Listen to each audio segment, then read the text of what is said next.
Ready, set, go? Yeah. In 5, 4, 3.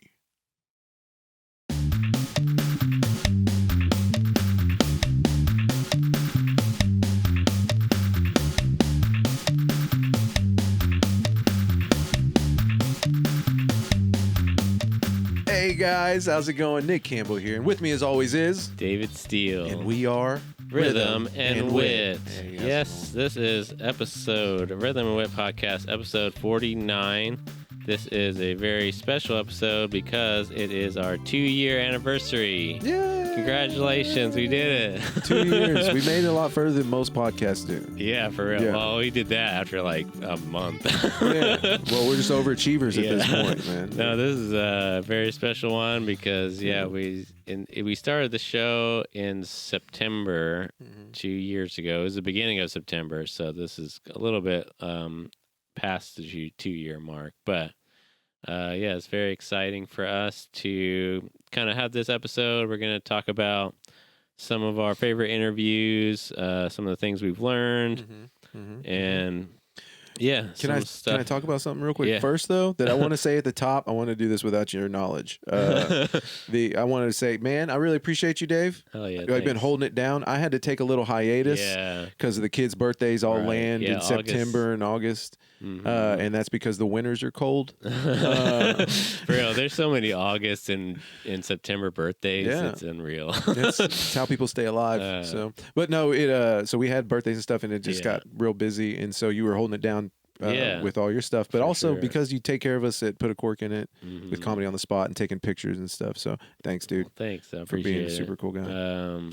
For real, that was I was gonna bring that up because I think about this every year because this happens every year in the month of August. It's like you just are not available because you got so much stuff, family stuff to do. And that's the reason why we started in September anyway. So like we couldn't do it in August. And I forgot about that. Yeah. So I mean that makes sense why, and it's kind of a perfect thing because like I said, in September it's like kind of the fresh new year of the show. And it's interesting too, speaking along those lines, because I was looking back on our 1-year anniversary podcast, and that was the first episode of when we moved off of the couch format of the show, and we moved into the table with these mics and kind of that, and it was more of an angled in my living room. And then now in our 2nd year, we're moving back into the spare bedroom. It's kind of a combination of the first 2 formats of the show. Well, I dig it. I like the straight on look. Yeah. The clip's a lot easier. For sure. Yeah. The social media, it definitely helps with that. So that's been a fun thing because that is something I wanted to talk about was the formatting changes and challenges there. Was like, I've been thinking about this specific format in this room for a while, but I kind of needed some, like the stands for the lights and things like that, and it took like a whole day basically to get this all stuff moved and stuff. So I was kind of like slowly preparing to do this, and I finally did it because I started experimenting with the straight on format like a month ago. Whenever I had the first one was with Brandon from Lunar Division when they had, and then Allie from Team came on. That was a good episode.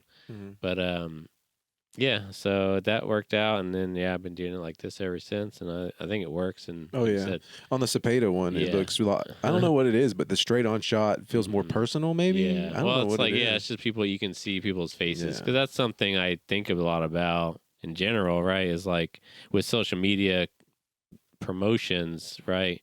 And I say this all the time and people still won't listen, but like the best way to promote anything if you're a comic or performer is to like get your phone out, turn on the camera, stick it in your face and talk to it because that's what people want to see. We want to see other people's faces as humans. That's something I'm thinking about too is a little bit lately was the reason why, right? I mean, that's all we do as people is we watch other people's faces and from birth, you know what I mean? We start analyzing people's faces. We pay so much attention to people, because I mean that's how we survive too. You have to be able to notice if somebody's angry or the emotions, reading people's emotions. So it's like it makes total sense why we are obsessed with seeing other people, you know. Yeah. Yeah. Well, I mean, if I'm looking at a video, a lot of them are forward facing now. Yeah. And a lot of them that I really interact with or watch or kind of evoke emotion. Right. Yeah. Because you can tell what they're feeling a little bit if you can see. Well, you do face. a really good job of that. You do. You know, you'll take your little walks around the lake at Hefner, and then you'll kind of post about it. Or when you're in your door dashing. My problem is for some reason I get hung up. On just very personal, right? You know, it's weird. I need to let it go. It feels weird. Yeah. I mean, when you start doing it, like it took me a little while. I mean, I've been on a whole journey on this thing as far as even starting doing the podcast 2 years ago. We can talk a little bit about that as like what it was like. Do you remember like the first podcast we even did? Well, I was like, how weird and awkward I think that one was okay for me because it was like, all right, I don't know what I'm doing. I don't know if a lot of people are going to watch this. It's just starting out. But then after a while, when we started sitting down and doing interviews with people, I was like, I had a lot of opinions there that I don't know if they're going to jive with the world, you know, where it's like, well, I hope I didn't sound stupid. Right. Definitely feels because it's when it's just me and you. Like that's like we have podcasts all the time. We just don't record them. Called conversations. We're just always talking about this same stuff. You know, we've been talking about for years as far as whether it's music or business. When you started Campbell and Son, we did talk. We just always have conversations about how to do it, and it's like that's one of my favorite things to do is just talk about ideas and things like that. Well, how'd you grow since you said that? Yeah, for sure. Like I said, I was super nervous about being on camera, like, because I think most people are. And that's why when I say that to performers or anyone, it's like, just stick your phone in your face and hit record. It's easier said than done, until you start doing it. I think that is the thing, is like you have to just start doing it and get more and more comfortable with it. And then it does become easier, for sure. Like, and it was an interesting thing. I may have brought this up even a year ago or at some point, but I remember before when we started talking about doing the podcast 2 years ago in that summer. I mean, we had the idea not the idea itself, but like we grew up together playing music. Always being creative in some way and collaborative creatively.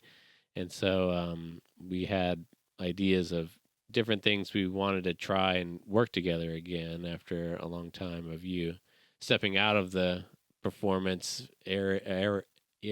What is the word? Performance field. Realm. Anyways, stepping away for like 10 years to start a family and do all that, and then coming back, it's like, okay, what do we do? Can we start a new band? Do we do, we tried a little bit. We tried music for a little while. Yeah. And so finally it's like, well, let's try to do a podcast or something. And then, so anyways, we started talking about that, and I was just like, okay, thinking about that, like, terrified me, like, being on a camera, talking, using my voice and putting it out there. It's like, that's terrifying, especially for me, just very introverted, very like my natural state is just in my living room with the PlayStation, like by myself. Like that's comfort. That's comfort. So that's like if I was left to my own devices, and that's what I would be doing. But, and I like that. I like being alone, but I'm definitely not a good way to grow. But you're starting out, hearing your own voice. Yeah, I mean, was that even for sure? And was that like on your start? Because I think about most people do, and I was definitely like that. Like, I hated the sound of my own voice. Most of us do, for whatever reason. What we hear in our mind is not what is actually put out into the world. It's weird, and I think the reason is whenever we talk and we hear ourselves, there's a lot of like vibration, and it's like a weirder. Well, the sound's coming from inside. Yeah. It's like a weird. It's a different sound than what we think it is. Anyways, and so most of us are like, when they hear themselves back on a recording that's like very off-putting, they don't like it. They don't want to hear it. But at this point, it's like I know the sound of my real voice very well. Yeah. So it's like literally have zero thoughts on that Yeah. anymore. Zero. All of that's gone. Well, I've got a few points on that for myself, where it's like, okay, you remember back in the day, it was when we were doing Aliens versus Robots band stuff, and we would record our sets, and I would go back and listen to them. You were hearing yourself, not your singing voice, but your real voice talking to the audience. No, I mean my singing voice. I didn't care what I sound like talking. Really? Yeah, because I was doing the next hard thing, which was singing in front of everybody. But we were at your house one time, and you were going over some of the video, and your mom and dad were there in that den that they had, and you guys were watching the video. I had to leave the room. Oh yeah, you remember that? Like I was like, I can't even watch myself right now. And then, so listening to myself sing was tough in the beginning, and then I got used to it. Right. After I got used to it. So whenever I went up to watch myself on stage and listen to myself talk, I was like, oh, this is easy. Right. This is at least I'm not singing. But then, so that wasn't really hard for me. Whenever I came here and I talked to you and we watched podcasts, it really wasn't that hard. It was more whenever we started really having opinions on things. Yeah. Whenever you're like, oh, I wonder if that was a bad thing. Just little things you don't think about. And not so much anything to do with the sound or the cadence, but it's more of like what you're actually saying. Or I hope this is good to listen to. Right. Yeah, because a lot of times I'd be like, is this even worth talking about right now? But no, it was good because it's something that I tell my daughter, because she has like problems with her R's. Oh yeah, and she wants to be a YouTuber, so we'll record stuff sometimes just to kind of like, and then she'll listen to herself and she'll be like, "That's what I sound like." Yeah, and she'll kind of feel bad, and I'll be like, "Don't feel bad, just that's the clay you're working with." So now, if you want to change something, take it out, put something in. You're the canvas, right? Yeah, and that's the thing is if you don't ever see yourself or record yourself, how are you gonna know what to change? Yeah. Or how do you expect other people to listen to you if you don't? Right. That's another one that I try to remember. Yeah, I think that's why I think this kind of stuff has been so important for me.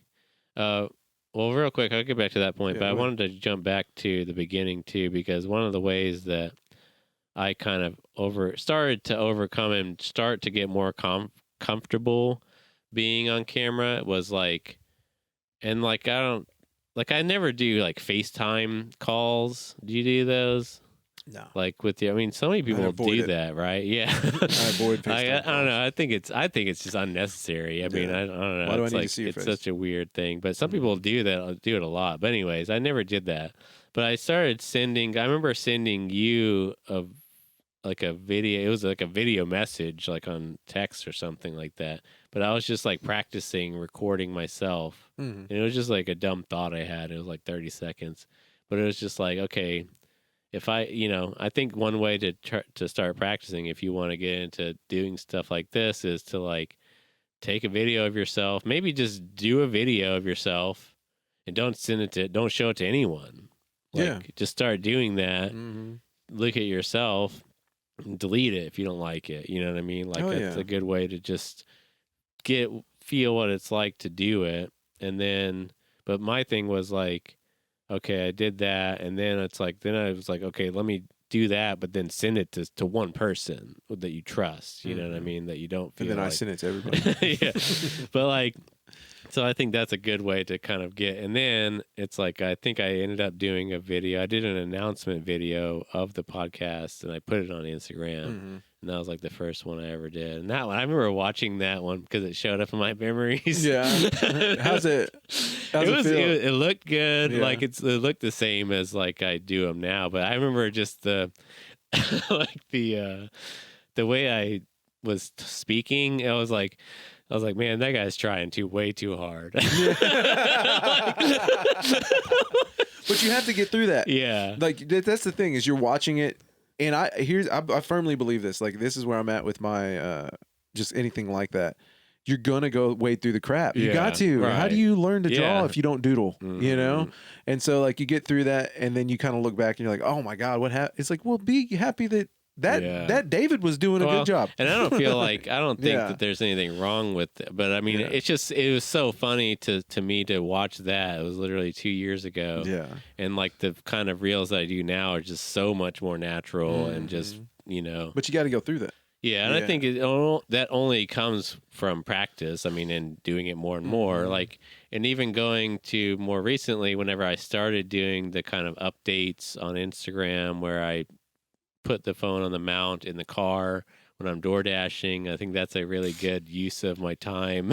Because it's like, well, I'm just driving, you know what I mean? It's like, and it's all hands free. I'm not, like I put the mount, I hit the record, and then I'm, you know what I mean? Yo, guys, I just got into a wreck. Because that's like, follow. There's something on Twitch. If you ever do like Twitch streaming, like if you're in a car, like they'll like ding you if you're driving and recording and streaming on Twitch. How does it know that you're doing that? Well, because it knows you're in a car. The GPS. Oh, yeah. Well, no, it's GPS AI. I mean, they can tell. Bro. Like, I mean, the screen analyzer or whatever. Like, that's the thing. It's like if you have nudity at all, it's like it's going to flag that immediately. Yeah. And like, so similarly with a car, you can't really stream and drive in a car, even if you are doing it as safe as possible. I think it's still, I don't know. I never really Twitch streamed, so I don't know all the rules, but I've heard about that. But anyways, yeah, I'm very safe with it. But I use my phone a lot when I'm driving because I'm a door dasher. You have to. You gotta use it. I mean, only at stop signs. You know what I mean? If I'm stopped, I'm very careful. But anyways. I'm not. If I'm running, if you're I'm playing coming Pokemon to your house, Go. I'm playing Pokemon Go. It's the best way to catch them all. I'm checking the internet. I'm checking all my stuff. No, but anyways, yeah. So starting out, even doing those, I was pretty nervous about doing that. Not nervous, but like it was hard because in any time, even if you're just sitting at home and doing it, or I like doing them now, like on the set, because that's like people like to see kind of a little bit more behind the scenes. Mm-hmm.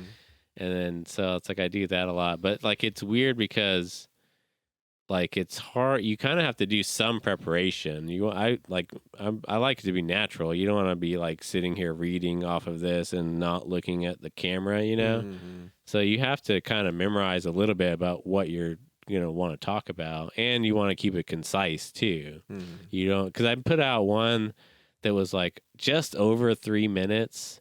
And that's like, you can do it, but even Instagram will tell you, like, this is over 3 minutes, so it's not going to get as many views. And it didn't. Yeah. I mean, it did okay. Yeah. But yeah, it's like you want to keep it 2 minutes is really like the max, but between 2 and 3 if it's a little bit longer. Well, I check my behavior. Like, how do I act whenever I'm scrolling or going through? And a lot of it is I don't give something the time for 2 or 3 minutes. Oh, yeah, that's a huge ask. But that's like, I mean, and I think that, and that's another thing, right? You want to get the most important stuff out within the first 30 seconds for sure. Yeah, unless it's like a clip or something or a reel, right? But I mean, I feel like with that stuff, when I do that, I'm hoping that there are some people that watch the whole thing, I imagine. It's like, then those people actually want to know what I'm going to say, and then because it's all about stuff that we're doing here. So it's like, if you care about what we're doing, then hopefully you're going to check it out. Well, I've heard that it's the same, like those type of things, the 2 or 3 minutes are for your existing followers. Yeah. And then the stuff that catches people is for trying to get new ones. Just what I've been reading up on. I mean, that's definitely true. Because, I mean, the vast majority of people that watch, if you have like 500 views on a reel, maybe 100 of those people are actually watching any of it. It's like the majority is only watching 1 to 3 seconds, Yeah.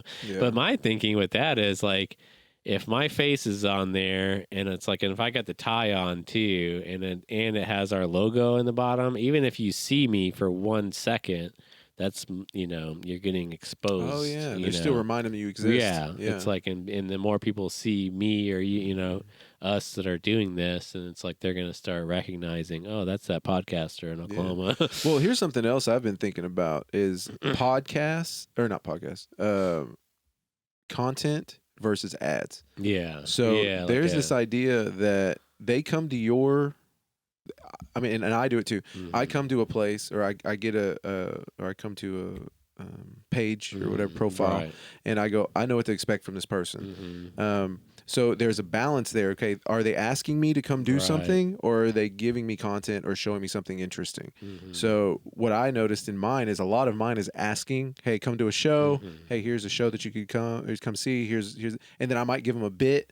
Yeah. And so I don't want to give up my material either, but I might give them a bit. You want to be something that's entertaining. Yeah, or rhythm and wit stuff. Right. And so those are really where my content's coming from. But if you look at it, it's about 60 to 70% asking for them to come do something, or versus the other 30%, which is here's actual content. So you have to think of it like a TV, right? Yeah. Like, what's more frustrating than watching your show and then you see on Hulu now, it's like 5-minute, or not Hulu, Amazon Prime started doing that, where it's like, oh my God, there's like a 5-minute, 6-minute ad. Yeah. And now I'm not even interested in watching the show. Right. I want to go to Netflix now, Yeah. So I think there's something to that where it's like, okay, is it worth the ad that you're giving versus the content that you're giving? I'm not saying that you can really do much more than that. Yeah.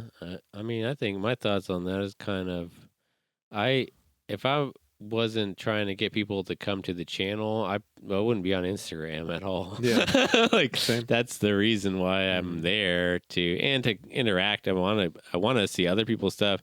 My thing is, like, I want to advertise for other. A lot of my stuff is not even my stuff. The stuff that I post has nothing to do with me. It's other people's performance or art or something like that. Yeah. I mean, that's kind of why I think that what I want people to come to my page or whatever is to learn about what's going on. You know what I mean? That's kind of the value I try to provide, is that, come to Rhythm and Wit, the YouTube channel, to hear and meet and get to know the artists and performers in Oklahoma City and beyond. Yeah. And then hopefully come to a live show, something that's like that. That's the value. It's like the information is the value. Well, that makes sense for Rhythm and Wit. Yeah. But if you're looking at a comedian's page, like for example mine, and like it's just a bunch of come to this show. Right. Come to this show. Yeah, I see what you're saying. I like to show people what they get at the show. So I think like my reels and stuff, this is what you can expect.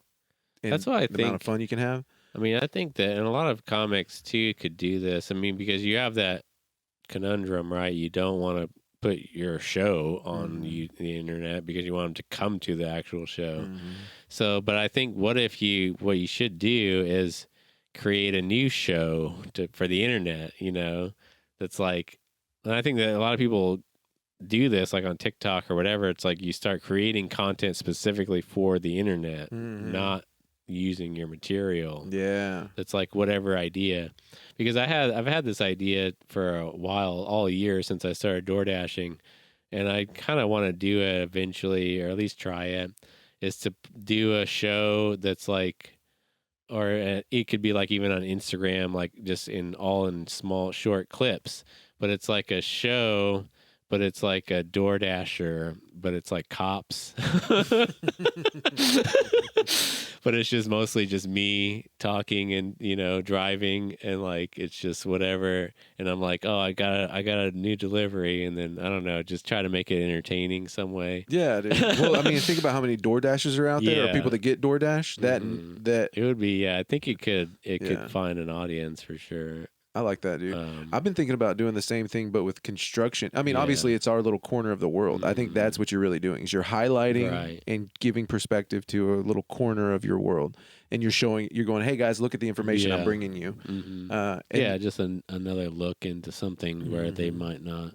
That's why people watch Cops and watch, like, there's so many shows, or there used to be, like, on, like, the Learning Channel or whatever, TLC, that was, like, airport luggage people, or airport security or something. It's just like a weird job. It's like the job shows, you know what I mean? Yeah, people love that shit.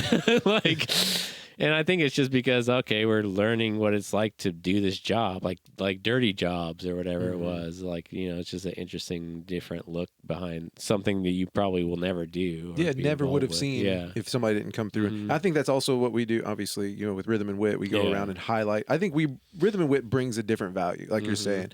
Like it might seem like ads, but you get podcasts on the regular. You get clips of people and examples of what you could see. Mm-hmm. We're giving out ads for free for people that are friends helping. and entertainment. I'm just trying to. I'm just a performing arts advocate. That's kind of what I want to all art in general, but I mean specifically performance art. But I love visual art, and definitely getting more and more involved with that community. I mean, kind of in interviewing them, and because I think that those people I feel like are the least heard from. I mean, you see their art, you know what I mean, a visual artist, but it's like a lot of people might not ever. Those artists are never even show their face. Sometimes, it's like you don't even know what an artist looks like, or definitely who they are, in a lot of ways. So that's kind of almost the most underserved, because a comic, you obviously know a lot about the comic from their stand-up. You learn so much about who they are and everything. And the music is a little bit in between, but yeah. So I love all that stuff, and definitely what I focus on and what I love to do. And I think that there is a lot of value that people, because there's not a lot of places to go to get that information. So there's less and less even. Well, you can see it in the world though. And but like you said, nobody knows who did it. It's almost like a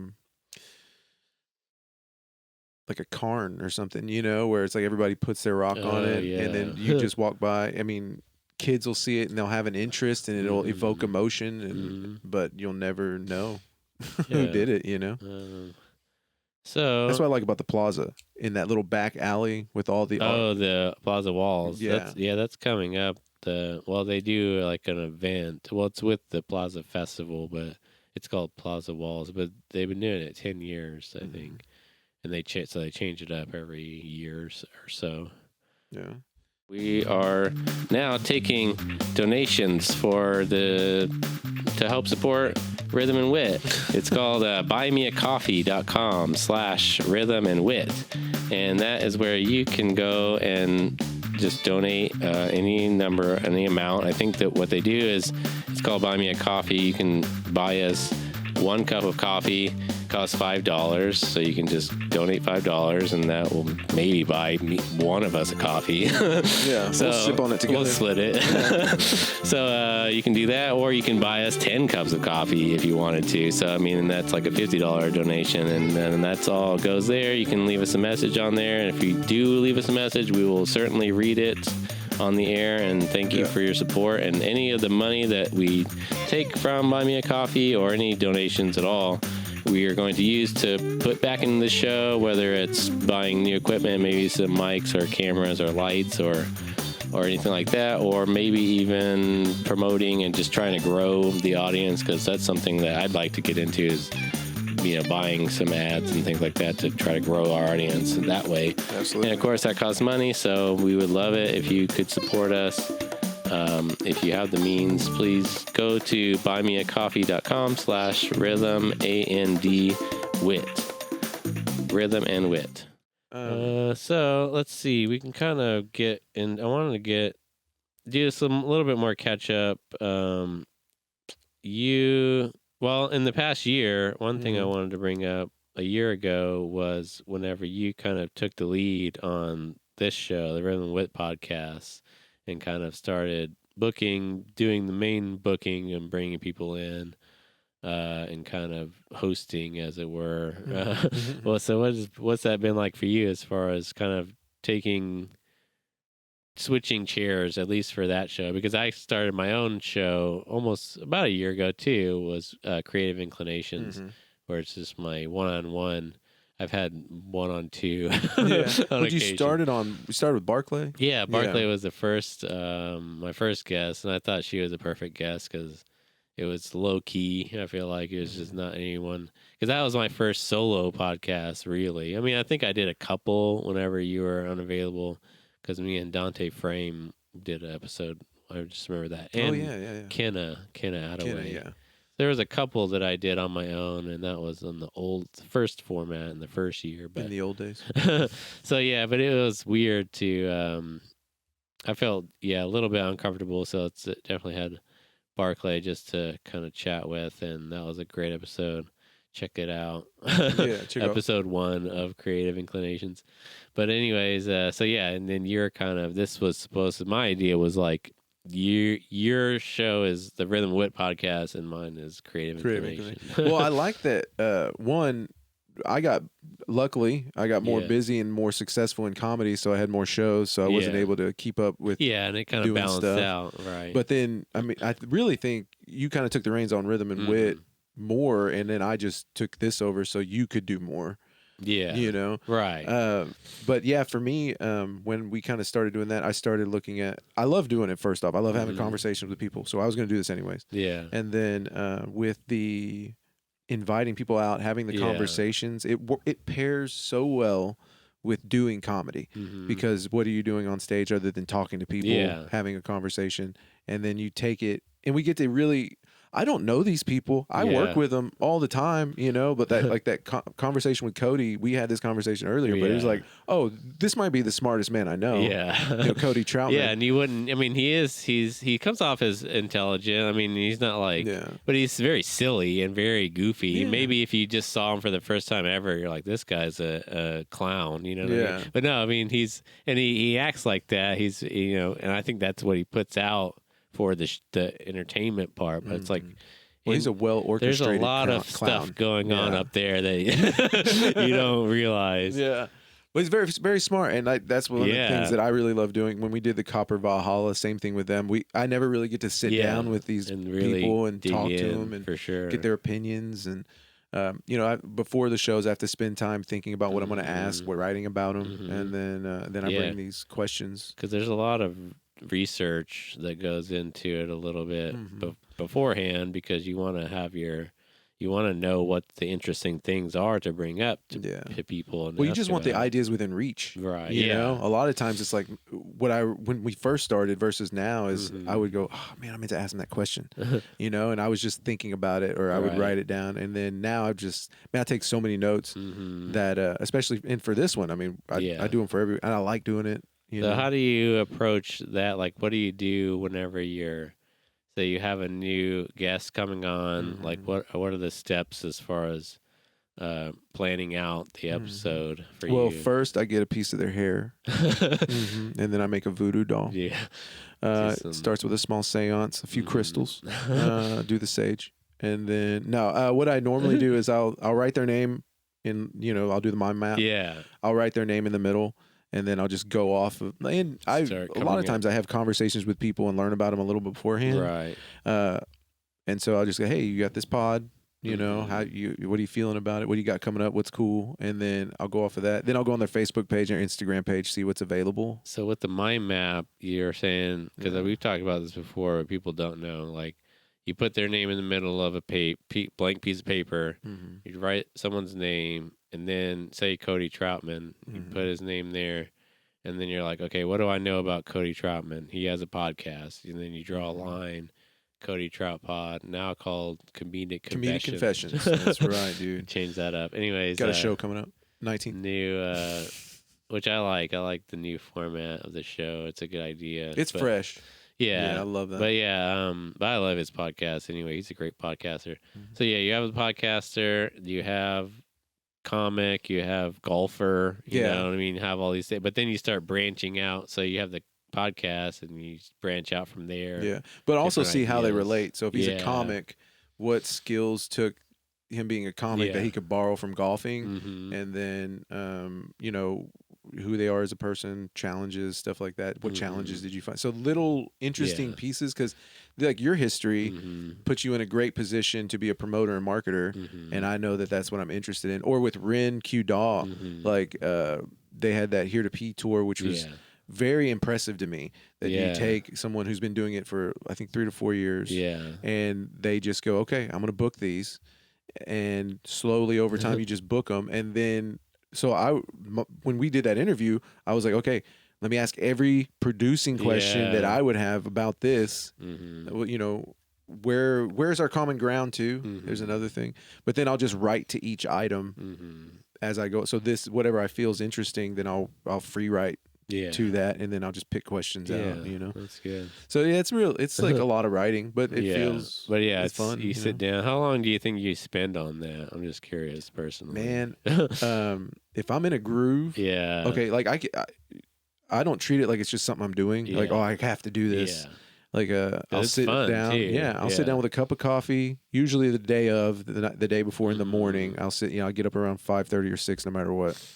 I don't mean to. It's just part of my life. I don't like it. But I get up. I get my coffee. It's quiet. Everybody's chill. I get my notebook out to start that kind of stuff. So I do the whole mind map. I'll do everything, and then so if I'm getting it, I can do it in 15:30. Yeah. But if I'm sitting there taking my time, pondering, if you have the time to, I'll sit there and kind of go over. I'll look at their stuff. I'll kind of remember some things about them when we talk somewhere or something. And so if I'm really enjoying what I'm doing and I'm having a good time, an hour and a half. Yeah. I'll do it for about an hour and a half. It's interesting because I kind of do.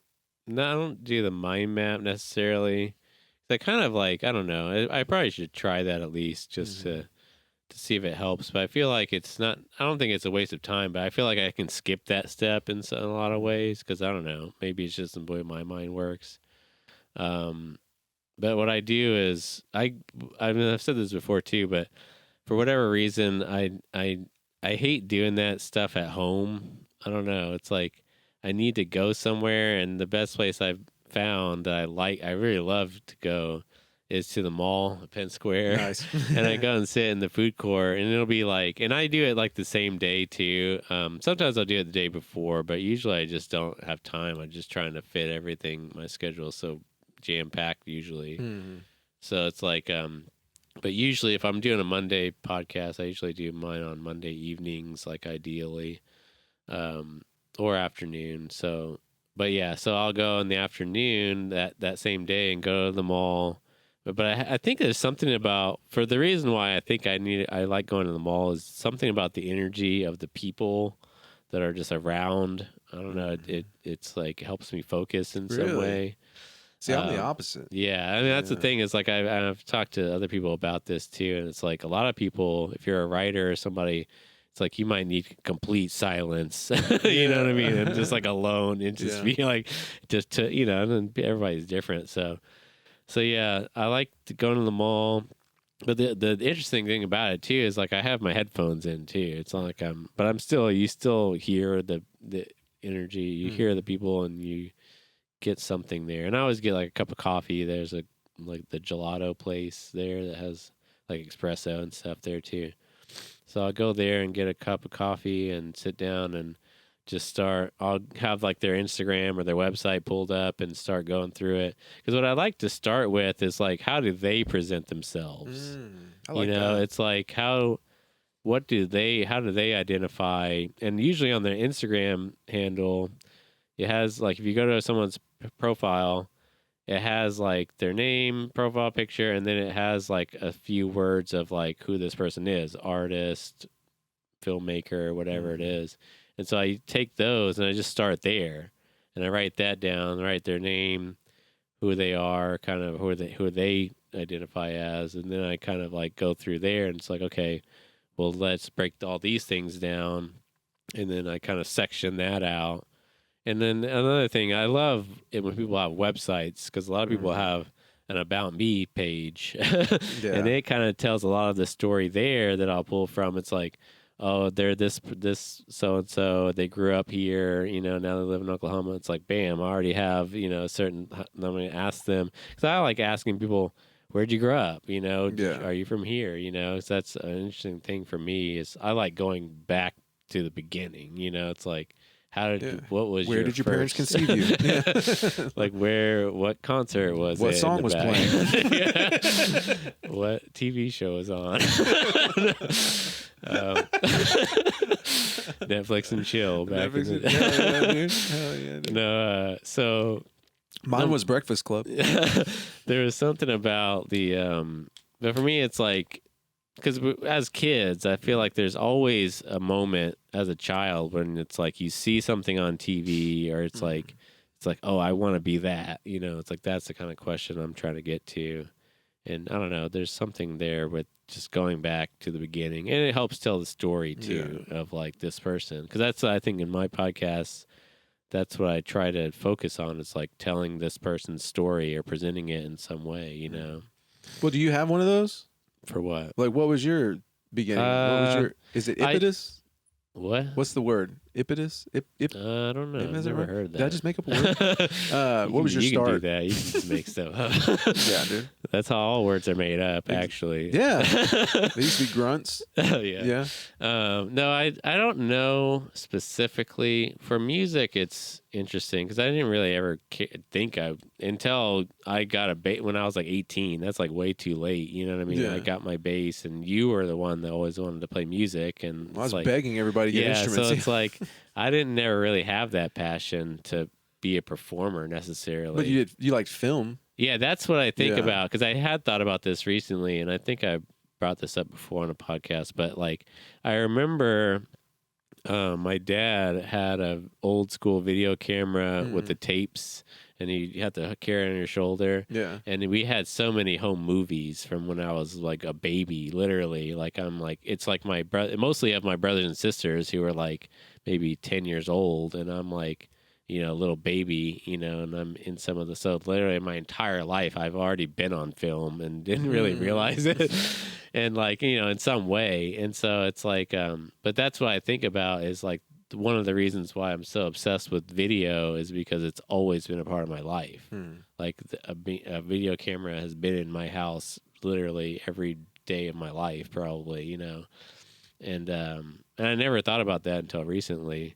But yeah, and I said this before, like my dad, I'm pretty sure had that camera before he had me, you know? So like, that's always been there. So I think that it makes sense why I've always thought about life like through a lens in that way. Well, what'd you think about, like, when did you go, oh, okay, this is for me though? Like when well, you know what it was? One part, and this is kind of like teenager. I got a video camera for Christmas one year. I guess I was like 16 because I remember having a car, and we'd use it to make skateboard videos. Yeah. So like I think it was then whenever I was like, it's like that's what I loved, taking those clips. I mean, we're awful skateboarders, but terrible. The videos were pretty cool. Like we had some really cool videos of me twisting my ankle. Yeah. Well, like I think that was kind of when that started for me, really getting into like editing and doing that stuff. Well, let me remind you of this. I don't know if you remember this. Yeah. Okay. When we made I think I know what you're gonna say. the karate video. Yeah, that's what I was gonna say. That was like my first ever film. Do you remember how we got that started? No, we didn't even smoke weed at the time. No, which was just we were hopped up on Code Red and pizza. It was like we were having our weekly spend the night at my house with all five of us, or four of us. Me, you. No, John was in it too, wasn't he? Yeah. Was he? I think he was. Yeah. So it's John Childress, Nathan Neil Robinson, me, and you. Tight friend group when we were teenagers. But we were just bored sitting at your house. We had just finished because I had that camera. We were skateboarding already. I'm glad we didn't make a different decision. But no, it was cool. We made a little. This was one of my favorite parts. So we would pretend fight each other over this pizza box. I forget what the ninja. There's a whole storyline. Yeah, there was a storyline. All put together within like 6 hours, maybe. Yeah. And then, so one of the shots, we threw Nathan. Yeah. And it looked like we threw him. Yeah. And then it was all staged. Videoed him from on the ground. He was like doing this. Yeah, and he was just doing this. So it looked like he was flying through the air. And I was like, oh, I see how it's magic now. Yeah, that's interesting too, because I don't know. I'm pretty sure I have that file somewhere still. I'm sure I do. But like, that was my first ever film. Like, it was weird that like, I never even, and like, I don't know, it wasn't even, I never really thought about really doing that or making films. That's the thing. It's like one of my biggest regrets is losing that camera. Well, it got stolen out of my car. Yeah. And I lost the camera and never got a new one, really. So it's like, what would have happened to my life if I had never lost that camera? You know, it's like I would have stayed on that journey of filmmaking. Yeah, like, karate pizza too. That's what the possibilities that I feel like. So, anyways, but yeah, that was fascinating because I don't know. It's like that's just. I feel like I just came up with most of that stuff like just then. It's like, well, I know how to make him look like we're doing all this weird stuff, and I was already experimenting with like. My first video editing software was literally Windows Movie Maker, like a free software on Windows. What did we used to use to do those Dragon Ball Z music videos? It was like it was like I would just take clips of the cartoon and sync them to music and just practice editing. And never took any classes on it, and just kind of learn. I don't even know because YouTube wasn't even. It was barely a thing at that time. Yeah. I mean, we would just, where would we put them? We just share them with friends or something? I think it was because a lot of that stuff, the skateboard videos, a lot of them, a few of them are still on YouTube. Yeah, don't look those up. So, it was around. Sonic Death Monkeys. Yeah, that was the skate group. Look that up on YouTube. Anyways, so yeah, I don't know. I've always been, so what was it for you? Do you remember, your earliest memory of, wanting to be a performer or something, or seeing someone or comedian or musician? Yeah. Was there anything? I always loved comedians, but I didn't really think that was my thing until later on in life. But you always watched because we would watch. I loved it. Comedy Central Presents when we were teenagers for sure. Oh yeah, I loved being funny. So I liked trying to make people laugh all the time. Do you remember your first? Because I imagine I'm pretty sure it was it was music. Your first ever comedy tape. Oh, is that what you're talking? You want to do comedy specific? As far as performing, either one, but yeah, music was always in our family. Right. You remember that plunger? Yeah. So I have a picture of playing guitar and a plunger at 2. Yeah. And so it was just in my family. I was always going to perform. For sure. But singing and all that, doing music. But then comedy, as far as when I was this is. Or I guess my question was do you remember the first time you ever even experienced as a comedian stand-up comedy? Your earliest memory of that? Somebody had a video of Louis Anderson. Yeah, okay. And Sinbad. Yeah, I remember it had the Sinbad tape was whenever we were 12. Yeah. It was I had gotten that a long time before, but my parents had this thing called Hudson and Landry. Okay. It was a 1950s radio show, and they would do little skits and humor, and Dad showed me that when I was younger, and I was like, oh, you can just do that? That's cool. And then I watched that one, so Louis Anderson was the other one because Lori liked that one, and then Sinbad, that's the one I happened upon. But then after that, it was just Comedy Central, Dane Cook. Yeah, once that popped off, it was that's all mostly what we did was watch. We would watch Wayne's World, The Wedding Singer over and over. That was a good one too. When those, and that's hilarious. Well, Adam Sandler is a stand-up comic. All of his stuff. Dane, what was his name? No, Dana Carvey. No, what was it?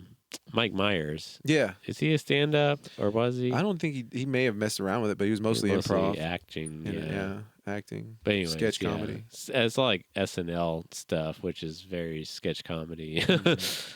Yeah. But no, I really, I guess that what got me on the stage 10 years ago was just a happenstance, and then I don't know what made me want to do it other than just I got to stop being afraid of this. I got to get it out of my head. I think it's always been something that's been there that you were interested in, but it was we used to tell stories on stage when we were playing music. I used to joke around up there, and now looking back, I was like, oh, this is what I wanted. This is what I wanted to do. But I think it's something that you think that you there's no real avenue, or there hasn't been an avenue for it until I feel like recently. Now there's many opportunities, whereas even 10, 15 years ago, I mean, there was not nearly the comedy scene that there is. I think there was 3 mics, 4 mics maybe. So, I mean, even that too. That's what I've always known is that as a stand-up comic, if you want to be a good stand-up comic, you have to practice and you have to do it in front of people and in front of an audience. The only way to practice that is to go to open mics. And if you don't have the open mics to go to, then how can you get better? And now we do have that. Yeah. So, anyways, I think also there was a point. The difference between 10, or I guess it's 10, almost 12 years ago. Jesus. But 12 years ago when I did that first mic and I was like, oh my God, that was terrible. Or the first mic was good, but the second mic was like, oh my God, you can die up here. I'm going to get out of here. I think what happens is what made me more comfortable is I was listening to a bunch of comedy podcasts, and they basically framed it in this way of like, hey, you got to see it like this. You're going to die up there most of the time because you don't know if these will work. Yeah. And then once you realize they work, then you add those up, and then you can start killing. And then once I realized like, oh, you have to just be bad first. Yeah. And I allowed myself that. Then I was like, oh, I can just do this. Yeah. Then I can just like, it's just about getting up here. It's definitely one of the kind of scariest art forms, I think, to start with anyways. And when you're getting started, when you're exposed to that much, because you think it's personal, I hate it. Yeah. Because you will, like, if I have a bad set, I'll still feel like it's me, but logically I'll know it's not. Like the emotions are there, but I'm like, okay, I'll try harder. You really can't affect what happened, And the way I frame it now, I'm so much more forgiving to myself if there's this mistake or something that happens, or if I'm watching myself, I don't get all cringy. Yeah. Now it's like that clay thing. It's like, okay, well now what do I want to see different out of myself? Where do I want to change? Instead of being like, ew, I don't want to watch it. Yeah. Yeah, you have to. That's the thing is people that don't want to watch themselves, you got to get over that. There's just no way to, like, because I know that there's probably a large portion of comedians that don't watch themselves. And like, that's probably the worst thing you can do. Well, like I said, how do you expect anyone to listen to you if you're not going to? That's so important. Like, if you're not going to take the time to listen to yourself, then, why would you even promote? You don't even know what you really have in your hands. And if all you did as a comedian was record your set and show up to mics, I think you would build faster if you build a set and build yourself faster than if you just do sets and you don't record yourself and just go up and do sets, because you'll remember it wrong. Yeah. Every time I watch it back, I remembered it like, not entirely accurately. Yeah. And just knowing the truth of the moment is more important to my betterment of my craft than what I assumed of it. Because that's the thing, even if you just watch it and you don't even have to really do anything, just watch it. You're taking mental notes. Whether you notice it or not. Yeah, it's like you don't actually have to write anything down or analyze it or watch it 100 times. It helps. I mean, yeah, that will. But it's like just watching it at all. Like, you're going to see things that you like and you don't like. And then you're going to change those things and improve them upon them. Yeah. So, yeah, that kind of. Because here's the difference, too, is someone who does that and sees things they don't like versus, like, and another person does the same thing, but they see the same things and they like it, they end up doing those things. Your personality comes out no matter what. You're going to craft yourself. Yeah. You're going to take from that clay and start sculpting. Yeah, you want to change yourself into the person that you see yourself as. Well, in the beginning, you remember one of our first podcasts, you move... Anyway, it's a callback. You move closer to the things you like. Yeah. Right? And so if you watch yourself constantly and you're not liking what you see, when you get on stage, you're not going to do those things. You're just not going to. Yeah. And you start liking certain things that you see, you're going to start moving towards that more. Yeah. Right? And so those things that you move away from and move forward to are different for everybody. So no matter what, but if you never do that, you never give yourself the opportunity to see the moment as it is truth. The truth, like what really happened. Because something I'll see is I'll go and watch somebody do a set and I'll be like, hey, that was pretty good. There's some new stuff. That's cool. Then they'll get off and they'll be like, I sucked. Yeah. I was like, hey, man, it's like, you don't even know. Yeah. You don't even know where you did good. That's them, speaking about their feelings. On the moment. Without even talking about the truth. Feelings are they're not nonsense, but I do think that they're nonsense in the truth of the matter. Well, they couldn't be not true. Right, exactly. You could have had a bad meal that day that messed up your stomach, and now you're not even feeling right. It's like, you have to kind of remove the feelings from the situation. Well, and that's whenever I started feeling like I started moving in the direction of the type of comedian I wanted to be, was whenever I started to look at these without any personal, emotions, judgment. I mean, obviously I'm judging it, but I'm basing it on, well, where do I want to go? Right. If I didn't say this, then should I have said anything at all? Or should I have? What direction would I usually take it? What feels right to me? Right. And that's that instinct that I try to follow, or that gut instinct that really has helped me out more than anything in comedy. Yeah, I've learned to trust that more, and especially when it comes to my art. If I'm like, at the beginning of every week, I'll look at my list of jokes, and I have a new list usually of stuff I've been working on through the weeks. and I'll go, what do I want to work on? Mm-hmm. And I don't go, I try to pick things that are new, but I'll look in and go, what feels like something to work on this week? Like, you kind of remove the thoughts and just be like, that one, just pick something. Let the muse guide you, like, okay, I know I'm working on this bit about my dad's tool belt. What would that work with? And if something just pops up, it's like, all right, I'm just going to do this because it feels right now, and kind of build your little thing. Because I think of each joke, each gathering of words as a toy, right? What do I want to play with today? Yeah. What have I been dealing with? Okay, well, I'm working with my dad now. Well, that's going to go really good with my electrician stuff. Why don't I see if I can find a place to coddle this toy, to coddle this idea, put it in its best position, right? I'm going to do one I know that works at the top, one I know that works at the bottom, and then I'm going to try this new one in the middle. I'm just going to play with it. I'm going to think about the different. So me and my dad are tradesmen. I started asking the crowd, is there any tradesmen in the room? What does that lead to? I don't even know what that leads to. I'm just going to ask the question. Now I've asked it. So after a week, I've asked this question 3 or 4 times. I know the responses that I'm getting. How do I write to those responses? Right. And each time you get a new response, you write to that response. So that's what I've been kind of working on is, okay. So, and then how people react in their laughs will tell me, like at the end of that joke, I kind of say something disparaging about my dad. Yeah, and then people they're like, kind of they laugh, oh, and I'll be like, and so one of the things at the end is I'm like, I don't like, don't worry, I'm not paying him what he's worth. Yeah, just like but that reaction, so you can play off of it. You're anticipating that reaction, so you're already prepared for how to respond to it. Or you can even decide, is that a reaction I want? Yeah. Okay. Like I'm disparaging my dad. Let's say that I didn't want to, or that I didn't mean to do that. Okay. Well, how can I change this? Yeah. How do you reword it to make him feel or come out in the way that I want? And then make them laugh or make them awe. I kind of like in that moment, I want them to awe. Yeah. But that's all about controlling the reaction and controlling your set as much or as better you yet, at the beginning of that joke, he comes off as this guy that like there's no reason that you want to feel bad for him. So whenever I hit him with that little joke that disparages him a little bit, what I need to do, or what you can do, is at the beginning of that, give him, the audience, a reason to not like him a little bit. Make it endearing, but make them not like him a little bit. That way, whenever you do tag him at the end, they're like, he deserved that. So there's like fun little things that you can do. Like that's what I've learned this year. Right. Yeah. Of messing around.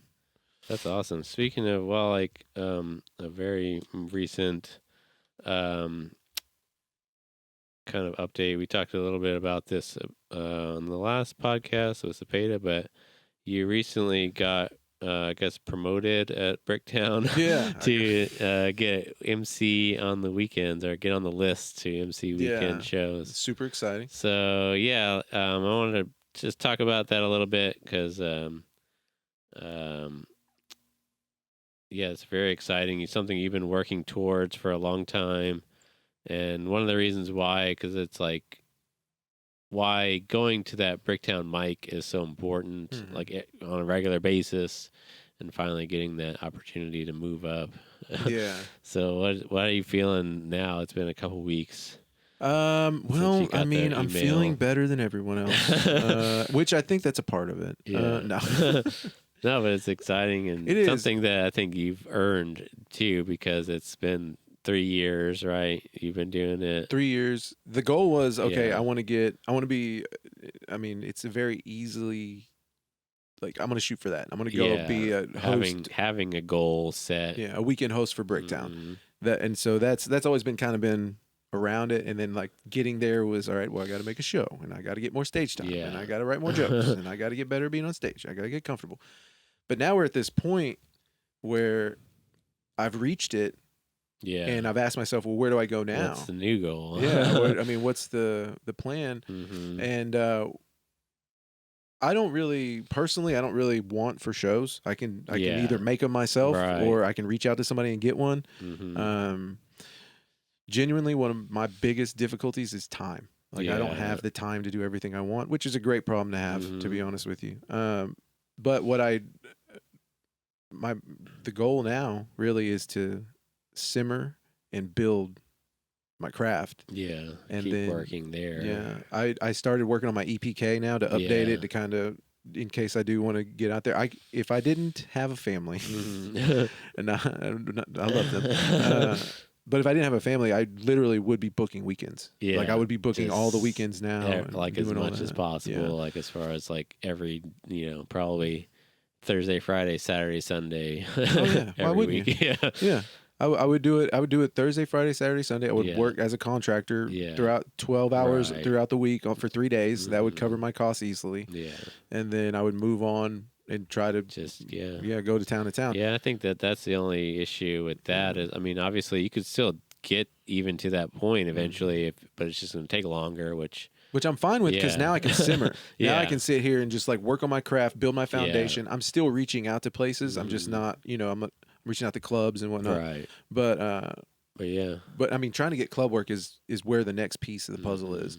And so if I go to Bricktown, because the best part about going to Bricktown is they hire you for a weekend. You have that weekend to work with really good crowds. Yeah. With big a headliner. Like, very, like potentially like people that are almost like master level comics as far as like people you can learn so much from. Yeah. And you go into the dojo. That's how I feel. Like you go in, okay, I'm going to.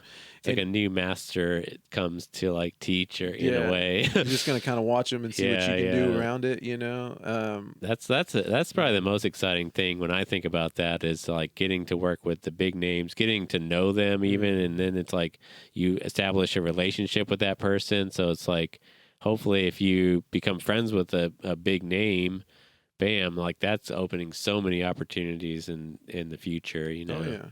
And I think one of the benefits that I have is I'm very good at hosting. Yeah. Because I do it so often. So it's really a great spot for me to be. Yeah. Already. That's just a very natural place. And then I got my first show.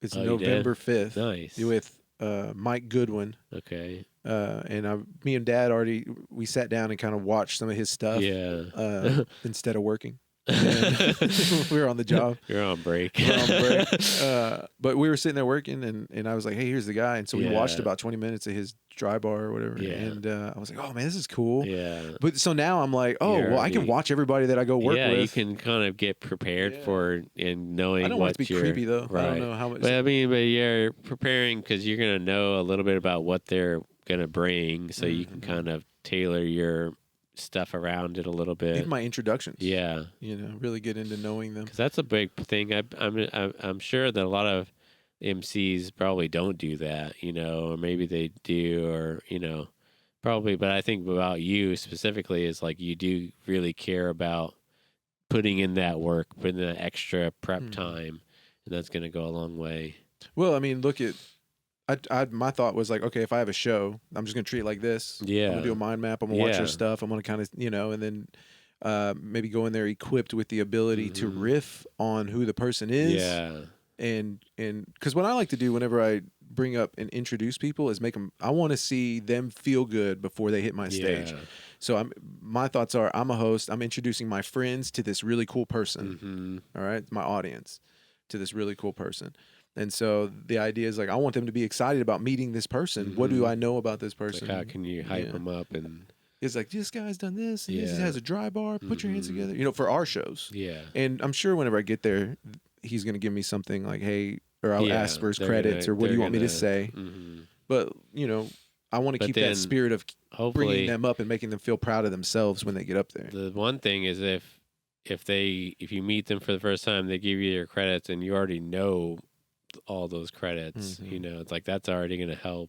Yeah, and probably impress them too. So if you're like, oh yeah, I saw that. Yeah, you already watched. Bar, dude. Yeah, you've already seen it. You got some work to do, bro. No, but I think that's really exciting. So we'll definitely have to keep checking in, and definitely hear more about different people you're going to be working with in the future. Oh yeah, I'm excited to hopefully. I mean, there's a few on my list, like Kyle Kinane, obviously. Yeah, hopefully you'll get Louis Anderson. I don't think I'll do that one. But there's probably regular people that come through Bricktown that have been here before, so I'm sure they're going to be back. And Chad Daniels would be cool to do.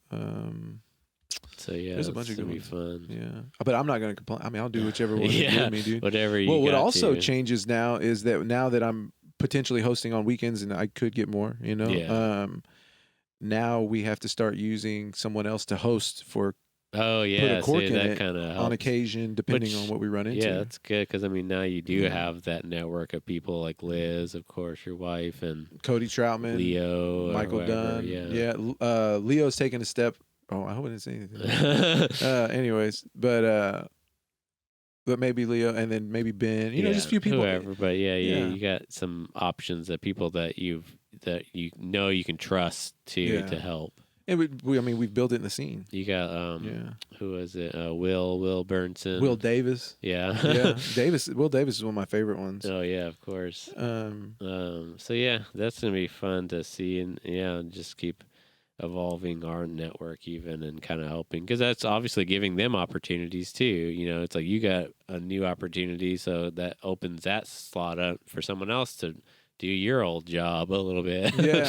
Well, we'll still be producing. Liz will still be there. Right. But it's just like as far as like somebody that wasn't on a show now gets to host a show. Oh, yeah. I mean, say, I don't know how these weekends things work, but say you get, what I've noticed is you might get 1 or 2 a month if you're doing really good, 1 or 2 every 2 months. Yeah. I mean, you just kind of have to roll with the punches, I think, and we'll figure it out when we get there. So another thing I wanted to bring up, kind of the last topic on kind of what you've been up to, or at least what I wanted to bring up was the open mic is back.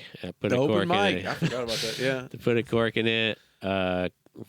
Off the cuff riff mic is back. The second and fourth Wednesday of every month. So yeah, because you did the summer. That was a few months this past summer that you and Liz were out there, and that was every week, right? When you were doing it before, was it every Wednesday? Yeah, it was every for the summer. Yeah, it was for the now summer. Now you're going to twice a month. You're going to twice a month because Ballers is the third. Oh, they're Wednesday. doing. They cut back too, right? Yeah, they're doing their third Wednesday, and then that would keep us from. And then I can go to their stuff too, right, which but is nice. Also, and Lynn K is doing one the first Wednesday of the month too. So now it has everybody can go do a mic every week. Yeah, and it helps kind of spread the responsibility too. Yeah, doing mics is tough, man. That's a good idea, actually. Yeah.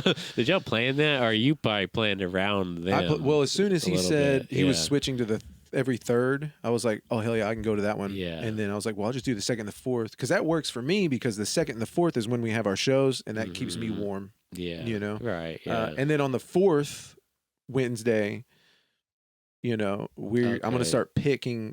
Whoever does a good job on that Wednesday do a little showcase. They're gonna go and join the comedy on the spot. I see, yeah. So I pick people for comedy on the spot from the off the cuff mic. Because that's what I was gonna say. Whenever you did start it back up, as like because I didn't even know about that until I saw the post on Instagram because we never got a chance to talk about it or whatever. I was just like, oh, they're bringing it back because I was like, why? That's like a lot of work. Like, how do you have the time? Because that's why you only did it for that summer. Yeah. But no, it makes sense. But I thought about this too. Was like, I think one of the reasons why is because you need it to keep finding people that can do put comedy on the spot. The actual showcase. Well, we need more people. Yeah, and they need more practice. Right. I mean, that's really what it's like. It's kind of necessary for that show to keep growing. The big show, comedy on the spot. So I wanted to just bring that up and kind of talk about that a little bit. There's also, speaking of, you just brought up one, but there are several new mics coming. Or maybe not even started. I know of 2 that I was going to bring up, but then you brought up Lynn K, which I forgot about. Where's that one Lynn K's doing? Do you know? Man, I forgot. I had it saved. I think it's in the Oklahoma City, though, right? Yeah, it is in Oklahoma City. Do you want me to look it up? Yeah, we can shout it out real quick. But go ahead, keep going. That one definitely, I want to go check out eventually to see what she's got going on there because that's a great opportunity for people on the first Wednesday of every month, right? But another one that's a big one that I'm excited about on Thursdays, I think it's going to be every Thursday, the Oklahoma Film Exchange is bringing a mic back to the Paramount Room. Oh, sick! Is that it's a mix starting mic? this Thursday, so it's actually going to be already started by the time this episode airs. But yeah, it's all mixed comedy, music, poetry, whatever you want. So yeah, that's going to be at the Paramount Room on Film Row on Sheridan, where the theater is, because the Oklahoma Film What Exchange. time on Thursdays? Not sure. You have to look it up, but it's probably 7 or around that then. nighttime. When the mics are. But yeah, I just saw them post about that. So that's so perfect because what's going to happen is people are going to go to JJ's. Yeah. Then they're going to go Film Row. Then they're going to go Twisters. Yeah, so that's because they used to do that there anyways on Thursdays, I'm pretty sure. So that kind of they're just bringing it back essentially. Yeah. And that's every month? Or every week? I think it is. I'm not 100% sure, but I want to say it is. That's freaking cool. Twisters has that. They do a really good job with their mic. They're doing a lot of stuff, which we're going to definitely start talking more about Twisters. We can talk about that in a little bit. But another open mic is speaking of Lynn K., it's at the WW Lounge, the first Wednesday of every month, 8:30 sign up. They get 8-minute sets over there. That's pretty good. Yeah, that's super good. And she's giving away $40 to the best set of the night. So that's a very good incentive. Yeah. And WW Lounge is 329 South Robinson. So a little bit of a, that's Oklahoma City, a little bit of a different area for people. But, well, I guess I'm not sure exactly. South Robinson, it's not too far away. Yeah, south of downtown, I imagine. Yeah, 32. I don't know that area, but yeah. So that's one that I forgot about because it's very new. And another one, I don't know many details, and maybe I don't even know if I should be announcing this on here. But I do know Mycelium Gallery is going to start doing an open mic. I don't know, like I said, no details. But I did see a post about something that they're going to be doing stuff there pretty soon. So that's exciting. Dude. So is that? I'm sure that'll be a mixed mic too. Yeah, I'm sure they love music there, and I think Elise, Elena's daughter, I think her stage name is can't think of it. Well, I know they do music and stuff over there too. Right? Yeah, because there is kind of a music mic that they do once a month. I've seen that they'll have people come in. And that's like mostly because I'm not sure who hosts that because I haven't been to that. I need to. Loser Manelli. That's what she's going by for her stage name, Elise. Yeah. So yeah, I think she's going to be hosting it, or at least starting that out. Nice. So that'll be a good experience for her. She's very funny. Dude, the amount of mics we have now versus. Yeah, I mean that's what I was going to bring up. There's just all these new mics that are happening and constantly new ones. Some go away, but there's always new stuff to fill in. So floating in. We're definitely going to have to do, and I think I wanted to bring this up too, but I think at least every 6 months we need to do a podcast dedicated, because we did one already, and call it the State of the Mic. That's a good idea. So then we just go through all the mics and update people and talk about them for a podcast episode. So we'll definitely have to do that again here probably in the next few months. Yeah. But we'll have to work that out. So anyways, that's kind of what I wanted to bring out for the comedy stuff. I wanted to get into some of the stuff that I've been up to shortly. One big thing that I recently, an update for me personally, is my Instagram handle updated it recently. I'm now going by at David Steele Media, and that's kind of more encompassing because when I changed it years ago now, I had David Steele Bass because I was obviously very focused on playing music and I was honestly, even back when I first changed it, was posting bass videos of me playing bass. Yeah. It's like I haven't done that in literally years. So it's like that's kind of doesn't make sense. And there's like 0 videos or content of me playing music on there currently. So I changed it to David Steele Media. Because I've been obviously thinking about a lot over the past couple of years of making a brand new Instagram account and just having it be David Steele photos or something like that for my photography. But it's like, I don't need another Instagram account. Yeah. I literally have like 3, I think, or I have David Steele Media and Rhythm and Wit are the main 2. But I had like banned Instagram accounts and stuff like it's like I don't need another one. I don't even know if they'll give me another one. Yeah. They start cutting you off. I think because it's like you have the problem isn't Instagram. It's Google, Gmail. Gmail can only let you have so many. I have literally like 4 Gmail accounts, and they literally will start cutting you off. And you have to have an email account to open the Instagram. So that was kind of one of the problems. Anyways, so I'm just like, okay. And my follower count on there, I've been pushing that, and it was already pretty decent. But I've been so yeah, David Steele Media is the new account. If you already follow me, that's just updates, and you don't have to worry about it. But if you're watching old videos and it says David Steele Base, that one's nothing now. You have to go to David Steele Media.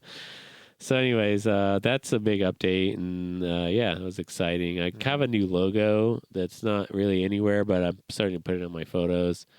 I mean, it's just a slight update to my old logo. But anyways, that's kind of fun. I need to eventually make a actual website and kind of get that rolling with David Steele Media, because I'd like that to be the actual business, whenever I kind of start making money off of the stuff. But anyways, and kind of like more of a production type thing there. So anyways, along those lines, I've been doing lots of media stuff. Some of the things I've been doing is a monthly show. I've been for far as photography is, I shoot for John Shack Magic every month. I do photos for Magic and Merlot. It's a great show he does on the first Thursday, typically of the month at Put a Cork in It. Where he knocked down the painting yet again. It was a audience member again. That was so funny. Yeah. Because, when it failed this past time, I was like, that literally happened less than a week ago. Yeah. That poor picture, dude. Oh, man. And that's not even I've seen that at least get knocked down at least 3 times now. It's just unfortunate. What happened to his show? It was an audience. They were doing a whole bit where he had audience members come up and pretend like they were dying, because it was like a whole magic trick of him picking out someone that had a poison cherry or something like that. It was like a whole skit thing that it was a new trick that he had never done before. So it was really cool. But anyways, one of the comedians, actually he's a guy I talked to at that show, but his name is Andrew Deal. Yeah. You know him? He's a comic and a magician. Yeah. I've never seen him do comedy or magic, actually, but he comes out to Put a Cork in It. Yeah, your shows, and he's usually at John's shows for sure. And Comedy Avenue. But it was him. He goes out there too. He was, because we were talking about that when I talked to him that night. But it was him. He's the one that knocked it over.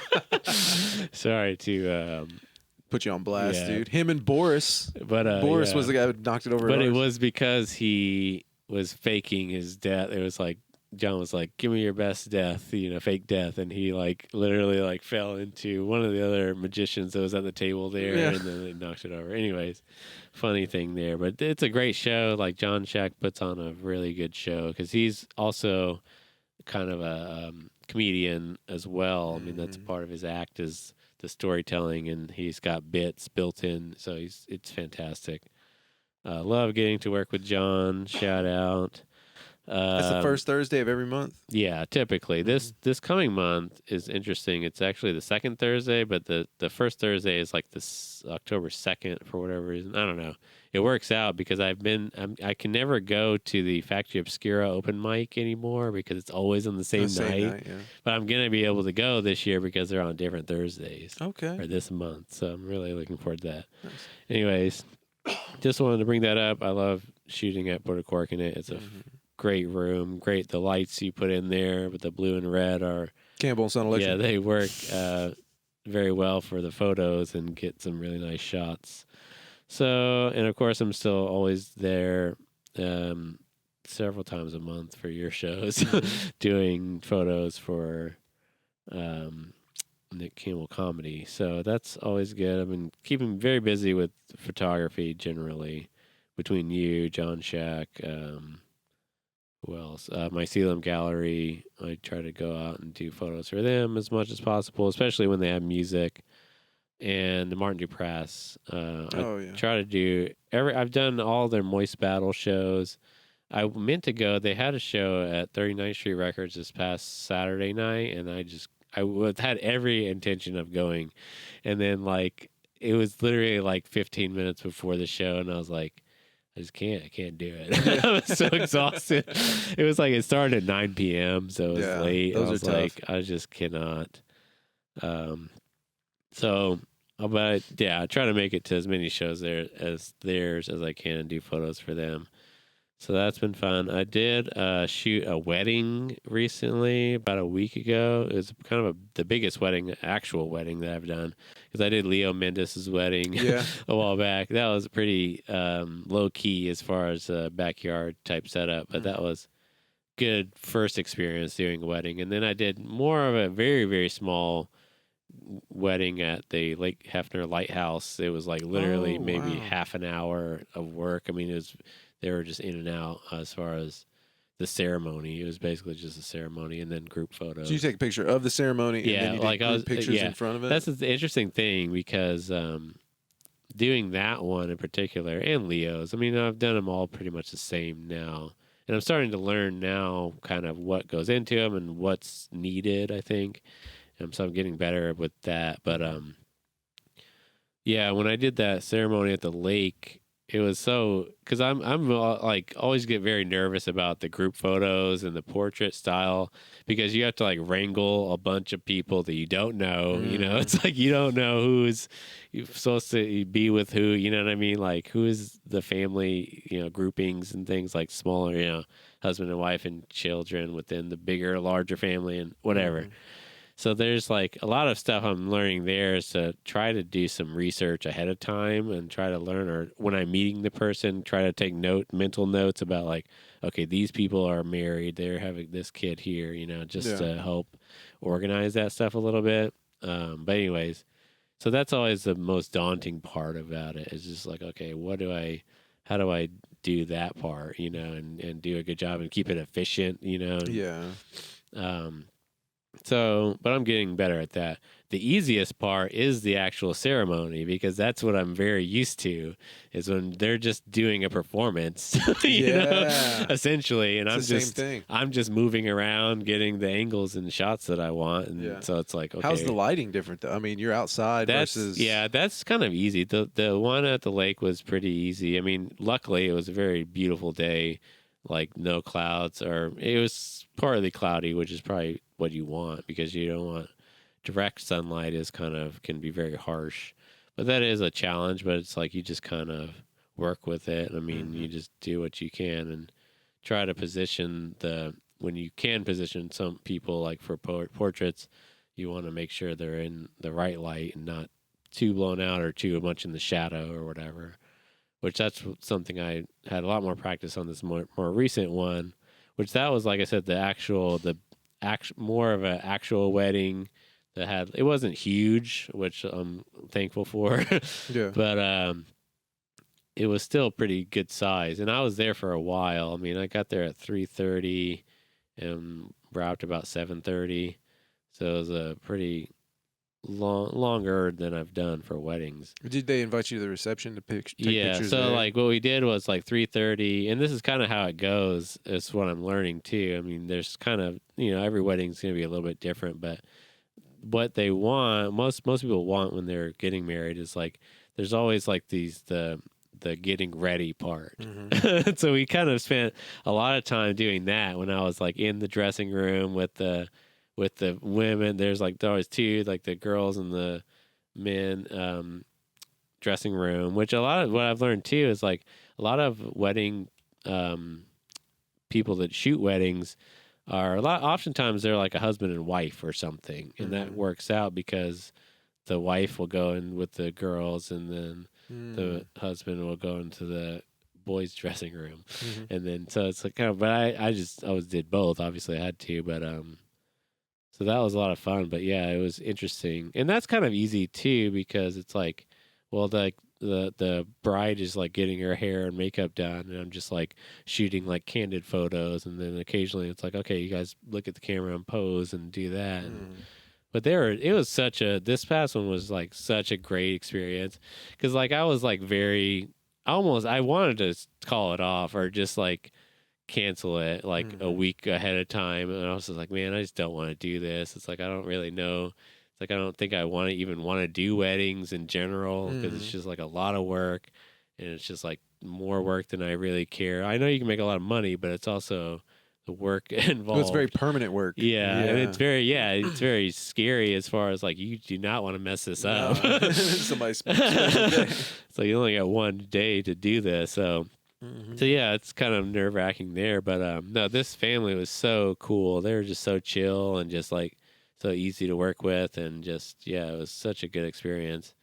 So maybe it's probably been a false sense of confidence a little bit because that's not always going to be the case. Yeah, well, you had the tools to do well. Yeah, and that's the thing. And I was nervous about that because that's like I said, this has only been like the third wedding, the biggest wedding that I've even done. I mean, so I definitely was like nervous about, am I going to be able to even do a good job? It's like, I know I can do what I do. And it's like, I just got to hope that's going to be good enough, Yeah. And I think it was. I did get some good shots. I haven't sent them out yet. I need to finish editing them. But I got about like 300 photos or close to it. Whoa, nice. Well, I took about 3,000, actually. Did you really? Yeah. Or no, maybe it was can you replace the button in those cameras? Like, do they ever go out? Eventually? Yeah. I don't know. I always think about that because I'll hear you in the back of comedy or like when we're doing shows and you're just like, yeah. Well, that's the thing. I'm getting better about like not taking too many, but it's also you want to do more because like I usually have like a shot that an angle and kind of a something that I'm trying to get, and then sometimes so it's like the best thing to do is just get it and have it in one click, but it's like that's not always going to happen. So it's like what a lot of photography, you can set up your camera to do burst shooting basically, where it's like you hold it down and it takes like 5 like at like different very short intervals, and so that's kind of perfect because 1 or 2 of those are going to be way better than the other. Someone's going to be blinking or whatever. Yeah. So, but then it's also just way more work of you having to go through them and picking them out. So there's a balance there, but yeah, I'm getting better at that. But anyways, yeah, that wedding was really fun. Would you do another one?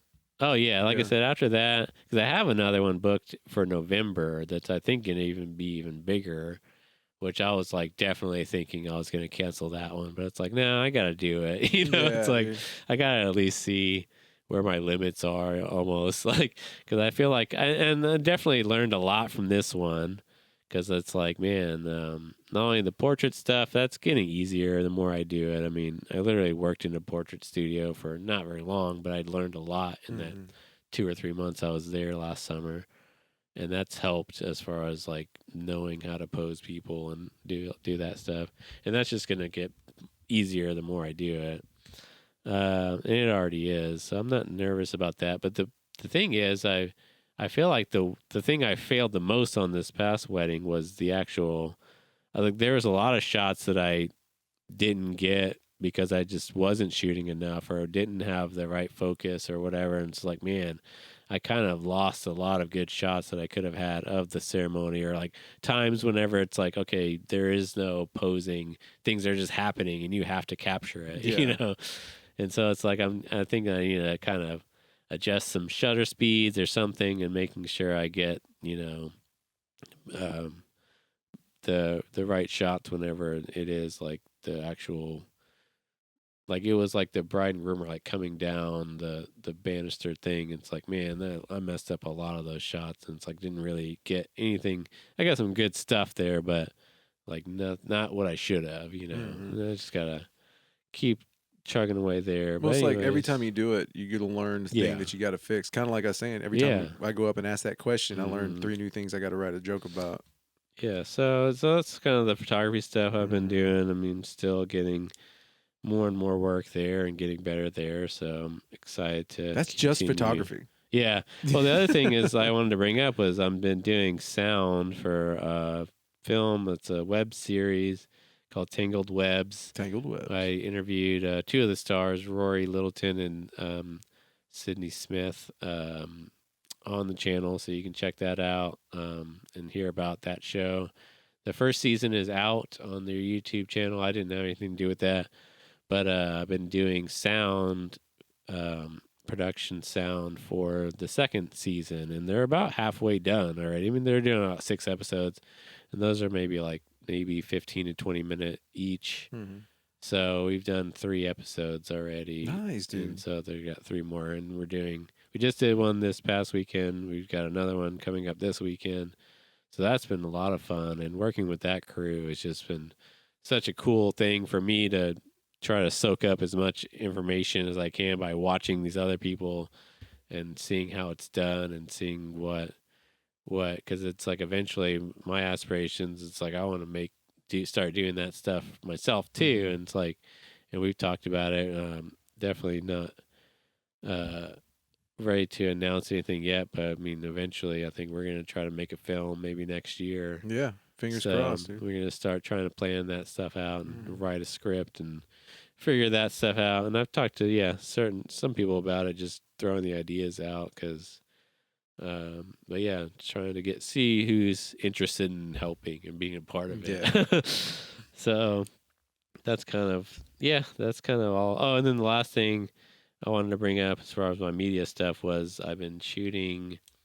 we've been doing with Mycelium Gallery for since before the Rhythm and Wit podcast started. I was doing a video series. I've been doing a video series with them, interviewing artists called Tea Time with Barclay. Yeah. So that's continuing, and now they had a great idea recently. Was they're gonna start doing. Elena and Barclay each have their own show, and so Barclay is still going to continue with Tea Time every other month, but in the other month is Elena's new show called Coffee Talk with Elena Anderson, where she's going to interview more. I think she's going to focus more on the performance side because they're meeting more and more performers. The first interview is out on Mycelium Gallery's YouTube channel, and it's with the Martin Duprass, and they talk about Moist Battle, and she kind of does. And those are great because they're a lot shorter, usually about 30-minute episodes. And I've been loving working with them. And yeah, we've got, we were supposed to shoot a new episode of Tea Time this past weekend. We moved it to this coming weekend, but that'll be out. The new episode is with Luke Lightfoot.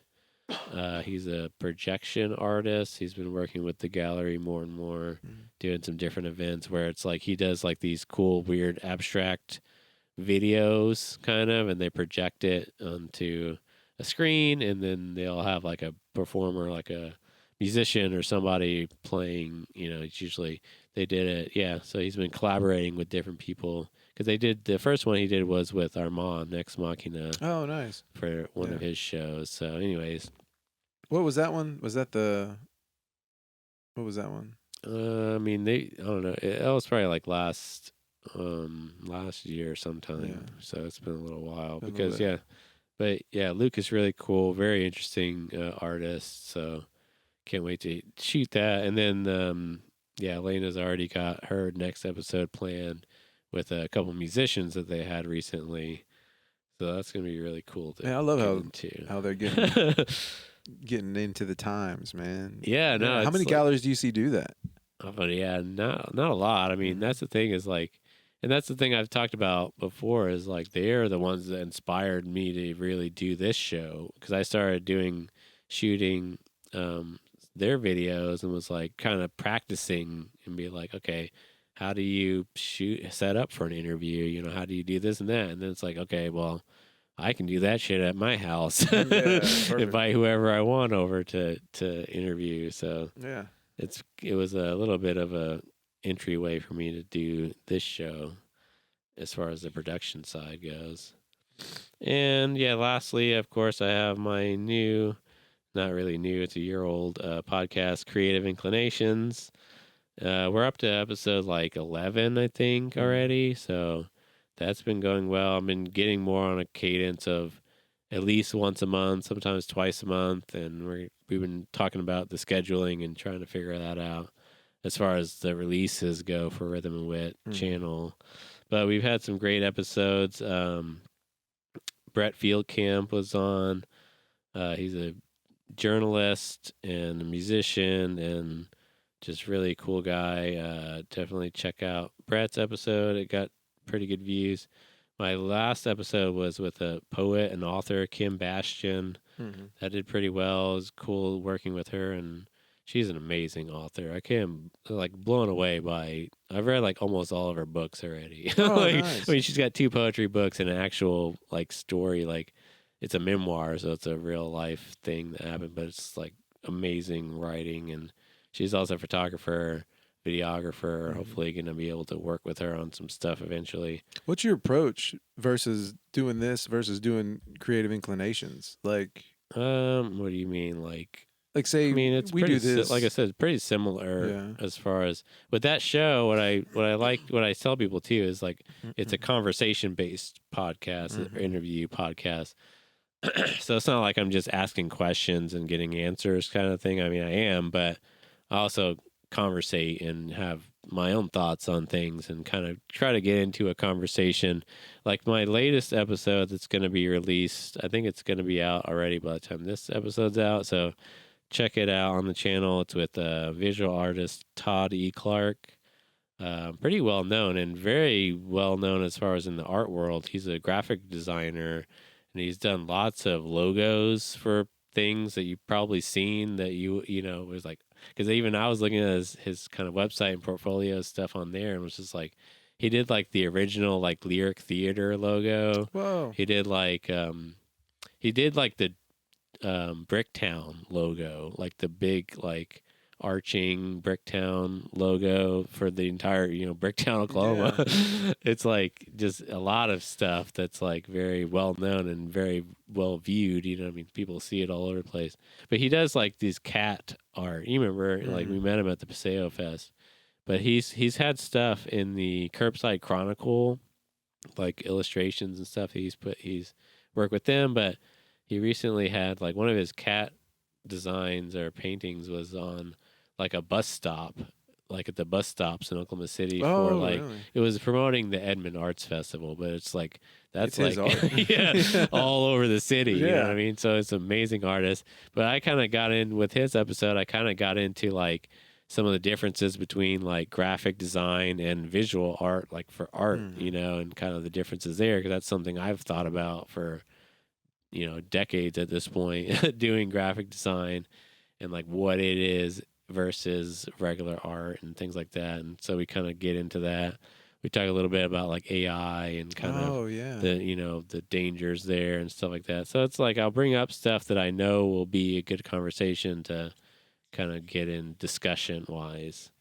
So yeah, that's going to be a very good episode for people. I can't wait for people to see that one. Nice, like, dude. I'm very proud of that. And another one I'm looking forward to, I've got on the horizon for that is I've been getting in more and more with the Uncanny Art House in Norman. It's another art gallery. Which we were just there. Yeah, that was a great show, Reweathering America. Dude, it was super fun. It was an amazing show. We have a whole video kind of promoting that and talking to a lot of the actors and people involved with that. But one of them, one of the producers of the show, obviously there's Jennifer Johnson and Heather Wilson were the kind of writer and director. But there's a person called Julius from the Uncanny Art House, and they're visual artist and content creator and video editor and all kinds of photographer. But I'm going to have them come on an episode of my show. I already talked to them about that whenever we were there, because I think we're going to have a lot to talk about, a lot of similarities between what we do. So I'm very looking forward to that, and just learning more about Uncanny Art House and what their kind of vision is and goals there. So yeah, that's kind of it for me. I don't know. Dang, dude, a lot. I've been busy, but I love it. It's been a lot of fun, and I like staying busy. And the kind of one of the challenges that I face with it is like I said, the time. Not so much having the time, but just scheduling, right? Yeah. Like making sure I have time dedicated to each thing and not taking on too much. And that's something I've ran into in the past, was like just saying yes to too many things, and then inevitably half those things are not going to get done, because you don't know your limits there. So. This episode of Rhythm and Wit was brought to you by Campbell & Son Electric, Oklahoma City's trusted one-truck electrical contractor with over 20 years of experience in the field. Whether it's upgrading your home's electrical service, troubleshooting issues, or tackling small commercial projects, Campbell & Son Electric delivers top-notch work with care and attention you'd expect from a family business. Servicing areas like Del City, Edmond, Yukon, Mustang, and beyond, they're your go-to for reliable expert service. Need help with your next project? Visit CampbellandSonElectric.com today and get it done right the first time. Campbell & Son Electric, brightening Oklahoma, one wire at a time. So anyways, let's go ahead and get into some of these kind of questions that I wanted to get into on the past year of the podcast. Okay. What are some of your favorite interviews from the past year that we've done? I know one that you're going to bring up already. Yeah. There's a few of them. This past year, some of my favorite interviews. I think one of the better ones that we've done so far, just because of the new angles on it and everything, is the Cepeda one we did recently. Very recent. And also because it was very a lot of poignant information. He had really good information about the hosting etiquette. You could find that at 22 minutes in on Cepedas. But he went over some hosting etiquette that I had questions about, which was really good. And then one of my all-time favorites that I like to watch is Cody Troutman. His episode was full of information. Specifically festival video submissions and the criteria, right, as well as getting better. He dives into breaking down skills, breaking down the idea of stand-up comedian into what skills make up that, and then becoming better at those skills. So networking, stage presence, all that stuff, and like that can be at 34 minutes into the vlog. But yeah, Cody Troutman was a good one. Copper Valhalla was fun because that was like one of ours that we did with like a big group. That was fun for sure. It was a different format, obviously having. How was that on you? How was the challenge on you? Oh, that's tough, but it's just more work because you have to set up. I like this new setup because I literally did like 30 minutes of like adjustments before you came over to like. It's like I didn't have to set up any lights because they're all set up all the time. Yeah, nice. So that's going to be very helpful for the setup and just being able to do more without having to take time. I usually do a lot of the setup for like that one. I set up everything like the night before, and that takes a while. So I'll put on a podcast or music and and I like that too because I like the setup part of it. It's a lot of fun for me for some reason. It's like I like being on my feet, moving around and adjusting things and checking stuff out. And so it's fun. It just takes time. Yeah. But yeah, that was a good one because it was and I wanted to do it like that anyways because they shoot their episodes like on a couch, just couch setup. And it's like, I wanted to kind of have a crossover, of our styles. So we did. It felt like a hang, a little bit more. And that was definitely the most people I'd ever had on, had to shoot for a podcast there was 5 of us. So usually we've done 4 before, but yeah, it's fun. We started that with, Kitty. Kitty and Dennis. Frankie. Dennis, no. That was one of our first ones. On his own. At the beginning of the year. Or at the beginning of this. This era. The past year. Season 2. Pretty much. Yeah. Is this season 3? It was about a year ago. Because we also had Martin Dupross on about a year ago as well. And that was also 4 of us. So. I think Kitty was our first one. Yeah, I think she was. Because. But yeah. No, that Copper Valhalla was a good one. So those are all fun. I remember having because those were all on the table, and it was like I liked having this format because it's like you're facing each other. Before, when we were on the couch or whatever, it was like you're like looking at everyone. We're all like all in a line kind of thing. So it was good, but it was a little. It hurt my neck a little bit. I think this is better because we're focused on each other and kind of like locking into the conversation a little bit more. Yeah. So what do you? I've got one more. Just to highlight. We had Rin Q Daw on recently. Yeah, that was a great one. And that was one of my favorites for them was the producing shows, like I talked about earlier. Yeah, because it really gave me a map. A lot of Still booking and like doing almost up to 50, all 50. I think he's like at 40 something. He's almost 50 states. Yeah, and he will be back. Yeah, we're doing comedy on the spot. I can't wait. This fourth Friday of this month with POC for improv group and Rin. So everybody's going to do a regular comedy on the spot set. Yeah, and then but they're going to be shorter, and then at the end they're all going to jump in and do an improv set. Yeah. So I'm really excited, a little nervous about how that's going to go. I want to make sure there's plenty of room. We're going to move the tables back a little bit, some space up there. But POC4 is really good at it. You know, they did the Blue Whale Comedy Festival about a month ago or so. Oh yeah, they did both years. We were there the first year and a half ago or whatever. But then they did this one too, and I heard it was really good. So I'm really excited to have them on. This will be our first time working with an improv group. Yeah, so. No, it'll be good to see how it goes. Like I said, just to learn kind of how to do it better. Hopefully, I mean, in the future, we can do more. So yeah, some of my favorite interviews too. I think one of my favorite interviews was, I brought it up a minute ago, but the Martin Duprass, like it was such a fun and just learning more about them and all the different things they do, because I love the film making aspects of their art and the different, like Moist Battle, all the creativity that they put into so much of their performance and everything. And just seeing them get better and better at doing that. Like, 'cause I think Moist Battle is like everything they've learned, you know, in the past like 2 or 3 years that I've been watching them. Well, how long they've been doing it for? I mean, yeah, they've 20, been right? Forever as far as actually. But it's like I think that they've been really, at least because this is like post-pandemic stuff, right? It's like, and I think it was like maybe 2022.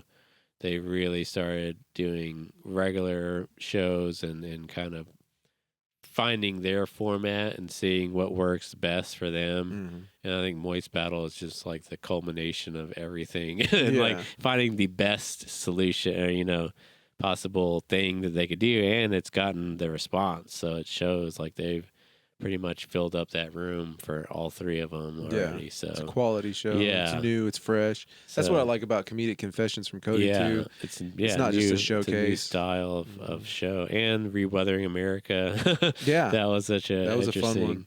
Different thing. We got kazoos. That was my favorite part. So there's a lot of stuff there. But yeah, also I was going to say some of my favorite videos that we did was in the past year was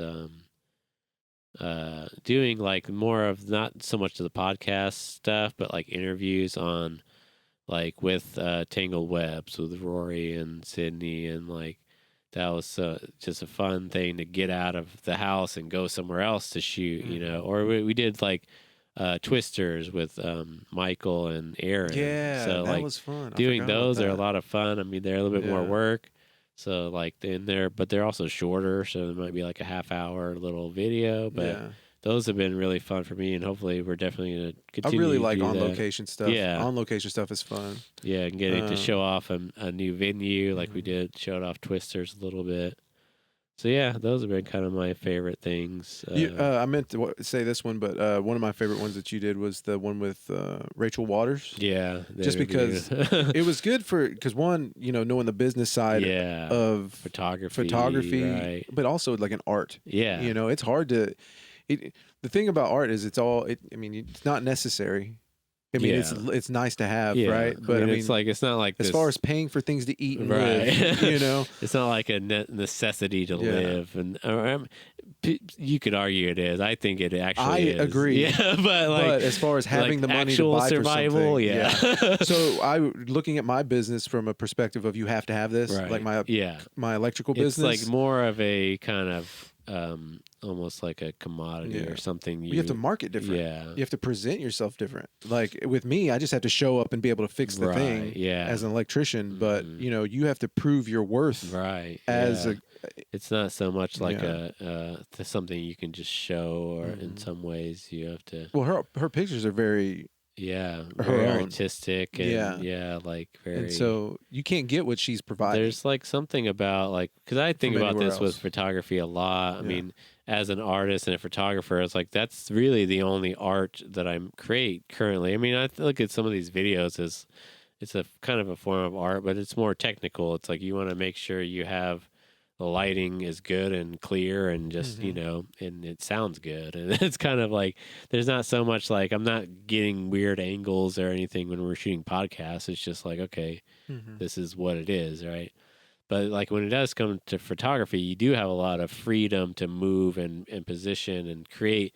I mean, I create a photo, which is like the same thing as any art. There's a composition of light and color and shape, and whatever it is, but it's like you're just creating it in a very different way.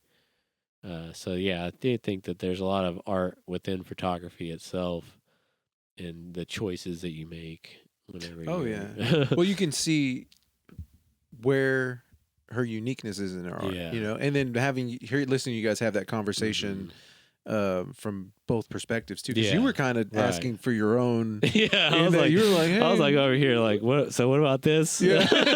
So how much you charge? And Rachel gave a lot of information, which was fantastic. Yeah, which I think you got to see behind the veneer a little bit. I've definitely been following them, and there's stuff on because Rachel posts a lot of even tips for photographers and things and talks about it on their Instagram. So anyways, that was a great and really fun. That was kind of one I did get a lot of feedback from. Like you mentioned it and just saying how well it was actually done. And I was like very proud of myself after that, because like I said, that was kind of in the middle. I still was trying to figure out how to even do this stuff. But I remember Bryce Maddox even came up to me and was like, that episode with Rachel was so good. Yeah, Bryce talks or listens to our stuff all the time. Regularly. I love that. Yeah. Thanks, Bryce. Love you, dude. So, okay. Well, let me ask you this. Okay. How is your podcasting now? Where do you think you've improved from now? I think it's just very natural. For sure, like I said, 2 years ago, I think I didn't know what I was doing, so I was just trying too hard in some ways and not just being more natural and kind of like, I think that I felt like, because like you were saying before too, it's like you feel like what you're saying isn't interesting or isn't worth listening to in some ways. You're like, is this even good content? Like what I'm saying. And I think that I was probably had that similar thought and was like, okay, so I have to be this certain way for it to be good. It's like, no, you just be yourself, be natural, I think, like you said, and I've definitely improved very small things throughout the entire time. So it's just naturally gotten better. And I kind of get a lot more, just trying to keep it going, even if it's like, if you lose a thought or something, it's just like trying to roll with the flow and not like, stopping and having to like, be like, oh no, I forgot what I was gonna say, and just like finding your notes, just kind of being more with the flow of it all. Yeah. Well, I'll write it. I mean, obviously, like I'll write down, okay, this is what he talked about. Right. Yeah. That little kind of stuff like that. And then I'll get back, and then if I think of it. And that's the thing too. Having notes is very, very helpful, because it's like a lot of times if I don't plan or write stuff out, even if I have a lot of stuff that I want to bring up, it's like if I don't have it written down, I'm gonna forget it or not. Yeah. So it's like I'll just having it written down and kind of ready to go. It's just kind of a reminder. I'm sure it's similar to like doing comedy when you're doing your set. It's like having those notes is just like, because you're not going to be able to pull that stuff out of nowhere. It's like, unless it's well practiced. Yeah, until you have it done. I mean, with that's a little bit different, but as far as like having like a note of something I want to bring up is like, okay, oh yeah, I forgot about this. So yeah, and the next thing is kind of We talked a lot about kind of some of our challenges already, but what's like the most valuable lesson that you feel like you learned from the interviews? I know we talked a little bit about like Cody's stuff and collectively, or just any kind of piece of information maybe. well, what I've noticed is, man, staying in practice. Yeah. You know, one of the biggest things that I've noticed is, you can't, I mean, if you can, you might, taking a break can put you behind real easy here because somebody's always working harder than you, right? So staying in practice, showing up every day to the page, maybe write something, or maybe today you're going to book a show, or maybe today, even if it's a small 1% better every day, still leads to 365% at the end of the year. So if you can just think of that, and even really what happens is you go 2% this day. Some days you'll get 5%. Some days you get 50%. But then some days you'll get negative 5%, and so it all adds up. Usually the goal is to try to just get a little bit ahead every day, and so I try to think about it because everybody else that I've talked to, that I'm interviewing, that we meet with, is working their version of as hard. Yeah, constant. Yeah, I mean, consistency and like just So not letting things get you down and feel like you know. A lot of I think, and I've been guilty of this before, was whenever you're like feeling like you're not making any momentum, so you're like, why do I need to try today, because it's like nothing, you feel like nothing you've done is catching on or something like that, so you kind of like fall off for a little while. Well, your breaks are good. I think breaks are really good. You have to like kind of like, that's at least something, give yourself, when you're feeling it. I go off my gut with that too. You have to listen to your body whenever you need to take a break, slow down, if you are pushing too much, for sure, because that can be very dangerous to your health. But it's something that you can take. Pushing yourself too hard. Stay in practice. Continue doing a little bit every day. Listen to that podcast from Cody Troutman because he has a lot of good information on that. And put in the work just a little bit every day. I think that's what it is. Little things, bookings, just pick a thing and run. For sure. Yeah. I don't know about for me. I don't know. It's like I just learned so much from people. I feel like every time I have a person on a podcast, it's like I learned something that's just like a revelation. Something I learned very recently that's on my very newest podcast with Todd E. Clark, listen now, is, he had brought up something about art in general, like just, I mean, specifically like visual art. And I think this what it applies to, but it obviously applies to all art. But whenever he like makes a piece of art, it's like he always thinks about like, what story is this telling, and like kind of thinking about like the story behind the art, and not even that it has to be like anything, elaborate or anything very specific, but it's like it has to be something there that like tells a story. And like I think that that's something I hadn't really thought about. Because a lot of times with art, especially whenever the kind of art that I really love is like the stuff that at my Mycelium Gallery, or like now like Uncanny Art House, and these kind of weird or off the wall kind of abstract art galleries.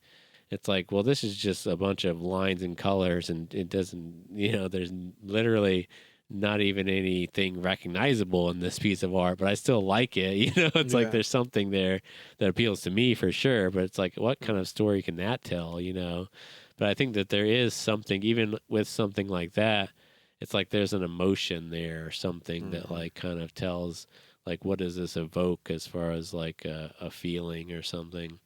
So I don't know. That's something I've been thinking a lot about, is just about, because obviously as humans, all humans, we're all storytellers, whether we realize it or not. We wake up every morning and we're telling ourselves a story about who we are and what we're going to do. It's like you have to. That's a part of survival. Yeah. It's like that's how we navigate the world is, whenever when you're walking down the street and you hear a loud bang, you immediately start telling yourself a story about what that is. You're like, oh, was it a gunshot or was it a car? You know, it's like, oh, it's probably just a car backfire. You know, and it's just a story to tell yourself to help you deal with it, and it's like deal with the fear of danger. You know, it's like, was that something I need to worry about or not? And so it's like that's such an interesting thing for me to think about, and I've known that for a little while. But as far as like just storytelling is so important to us as humans, and why we're all obsessed with like film, you know, and television shows and books and things like that about stories about people, you know, and learning about the world. Because stories help us learn about the world. Hearing a story, like we were talking about earlier with the TV shows on about weird jobs and stuff like that. It's like you're learning something about the world that you wouldn't have known. You're sharing that experience. I mean, it used to be survival. Yeah. This story saved your life. Yeah. You're sitting around a fire, a campfire. Yeah, it's like, don't go over there. There's a bear over there. And then you start putting the pieces together, you know.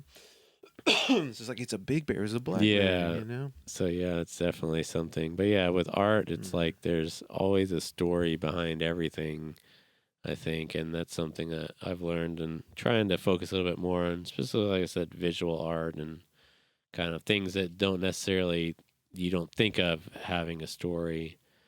So yeah, that's kind of one kind of lesson I've been thinking a little bit about.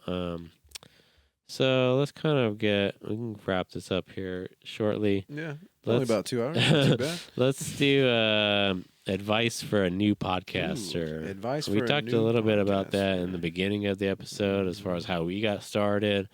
But what if somebody, say like there's a comic or somebody that comes to you and says, Nick, I want to start a podcast. What advice would you give them? First off, get a David. You got to have a David. Find somebody that knows about cameras. Only one. Yeah. Get you a David. But say they have that. I mean, because even that, you don't necessarily need to know anything about video. Or I mean, you have to know something, obviously, but you can have your cell phone, you know, and that's really all you need to start, you know. So, and that's what we use to start. Most phones even have decent mics on them, so you don't even need a mic, you know. I would say get started. Yeah. By far, just get started, get to moving. Because once you start, then you find out, like I said, you don't have clay to mold with until you build it, until you give yourself the clay. So every time you come back, try to swallow your pride. You know, don't feel bad about what you're putting out. Edit it to where you like it. Yeah. But ultimately, just keep moving. Yeah. You're gonna get better over time. Right. You literally, that's the only way. That's something I've said for a long time about everything that I do, is that like nothing, and even when it goes into performance, this is kind of a piece of advice that I will say to performers, particularly like a newer performer, comic, or whoever, was like, nothing is gonna go, or it's not always gonna go how you think or you want it to go. And like, it's never going to be perfect. It's never going to go perfectly how you have it in your head. And you have to learn to be okay with that. And like, and you have to know that whatever on the person on the other side of it has no idea what it was supposed to be to begin with. Yeah, that's true. So it's like, whatever it is what it is. And that's kind of what I kind of always tell myself every time I put out a video that's like, oh man, this camera just did not work this time or whatever. It's like, well, I'm just gonna have to leave that one out. And you know, even on the Copper Valhalla, there was one of I had 4 cameras set up. The 2 main cameras were fine, so that's like the essential ones. But I had a third camera that was I had 2 wide shots, but the one that I had that was like the nicest shot crapped out like 15 minutes in, and I didn't know. Yeah. So I was like, oh shit, this is bad. But it's like, well, no one knows that at all until now, you know. I say that. So it's like, well, whatever, you know, I got what I got, so this is what it is. And I think that even goes into performing, because I'll tell that to people before a show. It's like, if they're new, it's like, man, just remember, nobody knows how it's supposed to go, you know, in your head. So just roll with it, you know, and just be okay with whatever happens. Well, what I've noticed too is something. I mean, as far as quality, as long as you frame it well. Really, it's just about being right. framed well. You know, like these cameras do a really good job. Yeah. I've noticed that there's some comedians out there that they just set their camera up. Yeah. Their podcast is them for 30 minutes. And the only reason they're doing that is to get like 2 or 3 clips out of it. And if they do that once a week, then they can add that to their arsenal. Right. And it's literally, it's just like, do you have something interesting to say for 30 seconds? Yeah. Can you and get sometimes, it out? that's another lesson I learned talking to Brett Fieldcamp. He does a radio show for KGOU. It's nice. Literally on the radio every month or every week. Yeah, I think he does it every week. Anyways, but it's like they're like 6 minutes of an interview. Or it's like a news story. He's a journalist, so he literally writes it. Like whenever you listen to one of the episodes, it's like reading an article. I mean, but the thing is, it's all audio, so it's like he's doing the voiceover of what would be written as like so and so is a comic or whatever. Like Nick Campbell is a comedian, and he's got this show, and then it'll cut to like a clip from an interview that he records of you talking. Well, I got started in comedy doing this, you know what I mean, and then it cuts back to Brett, telling the rest of the article in quotes, nice. And then it'll cut to another sound clip of the performer or the artist. So it's very, very well done. It takes a lot of work. I talked to him all about it and asked him about the process. Nice. But something I learned from that episode was that like he'll go whenever he's doing an interview with someone, he'll go and set up just like this, basically, with some microphones and just him and the other person like at a coffee shop or something or wherever. And and he'll sit down and talk to them for like literally like 3 hours. And like just talk to them about everything, just have a conversation and ask them some questions and get this and that. And then, he takes like literally like he'll record like 3 hours of a podcast or a conversation, and then like cut it down to like 6 minutes of a thing. But the thing is that I learned was like, and we've experienced this already, was like sometimes it takes an hour and a half to 2 hours before people really start to open up. And then it's like he's told me like usually the best stuff that he actually uses for the episode comes at the very end of that 3 hours. Oh, really? Because they finally got warmed up. Yeah, because or some kind of revelation will come and just like they'll say something that, because I think that's a kind of a natural thing, is we kind of like guard ourselves and try to like hold things back, but it takes a little bit of time. Eventually, there's nowhere else to go. Yeah, like, or you've said everything, and then, or Have you ever heard that the idea of, and I do this pretty regularly. I don't mean to. Well, no, it works. Be quiet. Like you ask a question and just be quiet. Well, that's a good piece of advice too. Well, I do it for sales. Yeah, that's where I notice it most. Is like when you're sitting there, because before when I first started in sales, and this is where I learned it, is I would go, okay, here's what we're going to do for you. Here's this, right? And I would do everything really fine. And then I'd reveal the number. Yeah. And then once I revealed the number, I'd wait. And I'd be like, yeah, but we can also do this. Yeah. And we can, you know. Try to like. And you haven't even given much. You're assuming it's what I heard. I took a little class. It was called, you're trying to spend their money. Yeah. It's not your position to spend the money. You're there to show them the menu, to explain things that they're going to get. What just basically what they're, it's like what the value is, what the product you're selling, and then you sit back and you go, what now? McDonald's employees, they don't go, well, I know that cheeseburger is expensive, but they go, it's $5.59. Explain why? No, you just go, hey, it's $10,000 to rewire this house. This is what you get from me. Da da da da. And then they usually ask questions, but you just shut up and sit down and wait. That's a tough thing. Yeah, I think even as a podcaster, right? It's like we all ask questions, and it's like we try to like interject of our own thoughts. A lot. It's like, oh, I want to, But you're telling yourself that story. But I think that's kind of like you, as to be a good interviewer.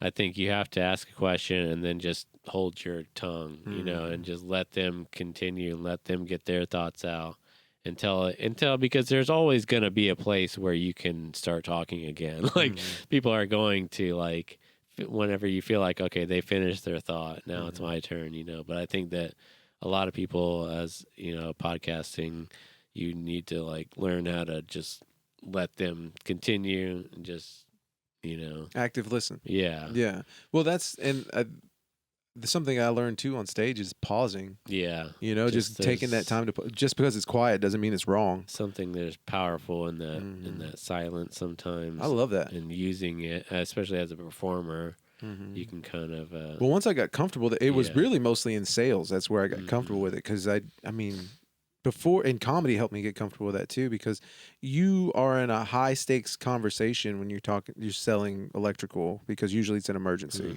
right? Yeah. And they have to spend a lot of money. Well, the same thing is you're in high stakes conversation when you're doing comedy. You're on the stage, and what I like to do now is I like to sit in the silence until it's so awkward for them. Where I mean, if I'm not going to crap on a show or anything, but if I'm trying to figure out the spacing between a joke and the next joke, or like my timing on this joke, then I'll kind of see where that extends to, and then because there's a certain point when it falls off and that joke doesn't get as much of a laugh if you hold it past this point. Yeah, and so there is, and it changes with the audience. So I'll be sitting there. I'll listen to them laugh. You'll hear their laugh. And then as it's coming back down 3/4 of the way, I start the next joke. Yeah. So then it's kind of like riding this wave. But you only learn that from doing reps on that joke. And you have to kind of finding the silence. Yeah, trying it out and seeing where the limit is a little bit. Yeah. And you got to get comfortable with not saying something right there. And that's what helped me out just in sales and everything. It's awesome. Yeah, definitely I think we kind of covered everything that for the show. I guess last few things, we can do this kind of quickly. Some things we're looking forward to in the coming year. I mean, I know we don't really know what we'll get into, I'm sure, next summer or whatever, but I do have some stuff that's more immediate that we can kind of shout out. I just made a quick list of some things that I know that we're going to be doing for the rest of the year. And then you can kind of bring up a few things that I missed. But one video that I'm really excited to work on it's probably going to come out in the beginning of October is going to be the Plaza District Festival video. I'm going to be out there shooting some interviews with some musicians and probably getting some clips of performances out there. So really, I love that festival. They got a really good lineup. So I'm really excited to work on that. I'm going to have Kenna Attaway come out and hopefully do some of the interviews and talk to some artists there. Another one we're doing is the 12x12 art fundraiser for the Oklahoma Visual Arts Coalition. That's the event itself is October 3rd, I think. And so we're going to be there doing interviews with some of the artists. They've got a lot of artists out there. And so I'm probably going to try to do like maybe 10 to 12 interviews. I don't know what we'll get, but that's the one Liz is on? Yeah, I asked Liz Campbell to come help and do those interviews. So check out that. That'll come out probably sometime in the early October, first half October. Some of the shows that I wanted to just kind of shout out that we talked about already. PLC4 is going to do Comedy on the Spot. So we're going to be filming that. We're going to put that up on the channel. That'll probably be in November, I guess, right? No. End of October that'll come out because it's this month, but those always premiere a month later. So yeah, that's going to be really fun. I can't wait to see what they do there. There's a show I have it written down, but I don't think there's too much information. I'm sure we'll get more information, but it's a showcase at Twisters. It was like the best of all the different open micers.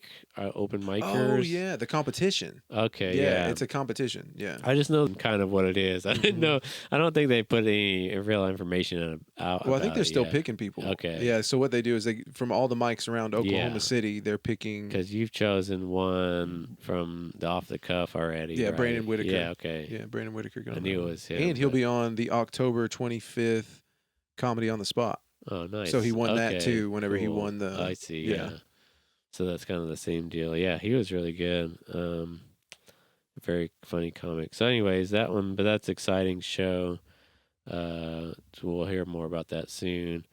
Then there's also a big one in, I think, December. You're going to be back headlining at Put a Cork in It. Is that right? Yeah, dude. Okay, let's go. December 12th. Yeah, okay. I'll be headlining, and it's more of going to be, I'll do a 30 to 40-minute set, and then I'm bringing in a bunch of friends. Yeah, you got so we're treating it like a party.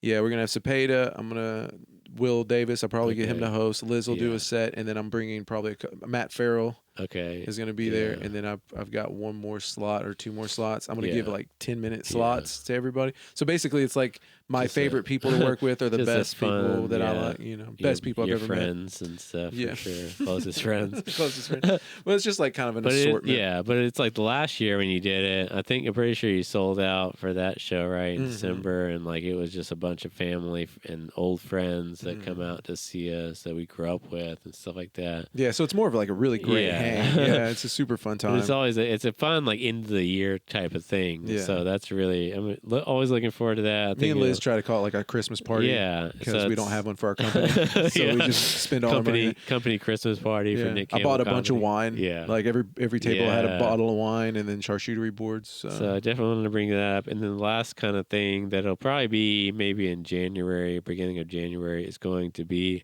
the Witties 2025. The Witties. I forgot about those. Dude. Yeah, so that's coming up fairly soon. So we be thinking about some of your favorite performers and things like that of the year, and then we've got a few months left of the year, but that's kind of our other yearly kind of recap of the year type of, and more focus on the actual performing arts community and art community. So and then of course, who knows what we'll get into January, February, March. Well, the benefit. Well, I've got a few things that we're trying. Remember, so what we're gonna do is, as we are bringing this next year, we're trying to get out of town headliners for Put a Cork in It. We're gonna try to focus on getting people with credits and maybe higher quality or just bigger names. Honestly. Bigger names, and try to see what we can do. So I've got a couple people already booked for next year. We have Daryl Felsberg in January, and then we have Jamie Campbell in February, and then we're working, in April, and we're working on February and March right now, as far as like getting, some fairly well-known headliners.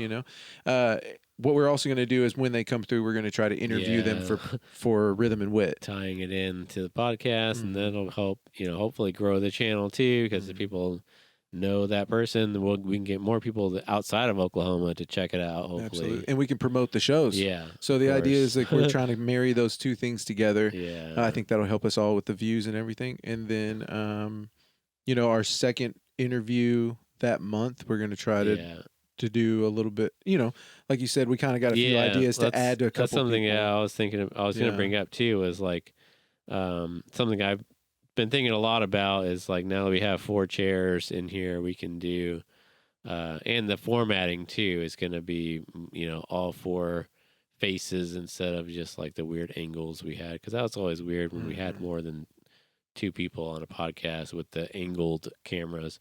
So anyways, that's going to help, and that's why one of the reasons why I wanted this new setup, to do more of like a discussion podcast where it's not so much an interview with a single comic, but it's like you and me, and like we can get somebody like Julie Drake back on that's already been on the show, or we can get like her and like Will Davis, people like Brandon Killo, bring them back, but then pair them with another comic or another artist to like have more of a general conversation with about comedy or whatever it is.